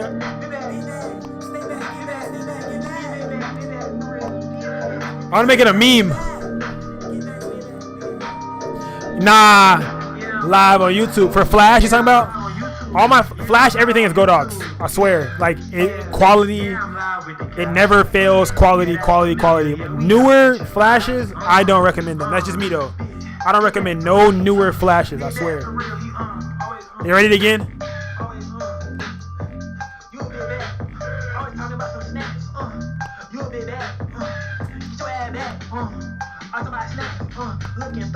Somebody screenshot it and send it to the chat.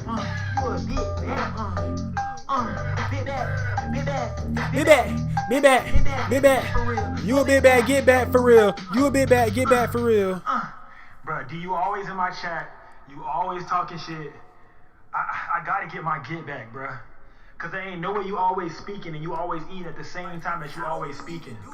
How do you even Man. eat at the same time? I love y'all, man. Chipotle. Don't let nobody tell you in life what you can or can't do. Don't let nobody tell you who you can or can't be. Stand on business. And always remember to be the goddamn hardest working human in our industry. All right? In your industry, in your state, wherever you at. Always remember to be the hardest working individual. All right? Don't slow down. Don't take your foot off the fucking gas. You don't need a break. You don't need to chill. You don't deserve to. You don't, none of that. Oh my God, take a break. You don't need it. You don't need it. Lock in. All right? Control your life. Control your future. Control the trajectory in which you want your life to go. All right? You have full control over your life. You have this thing called free will. People forget that sometimes. You physically have free will, which means you are quite literally able to do whatever the fuck you want to do at the time that you want to do it. So with that being said, I love you guys. Until next time, taxi. Yeah.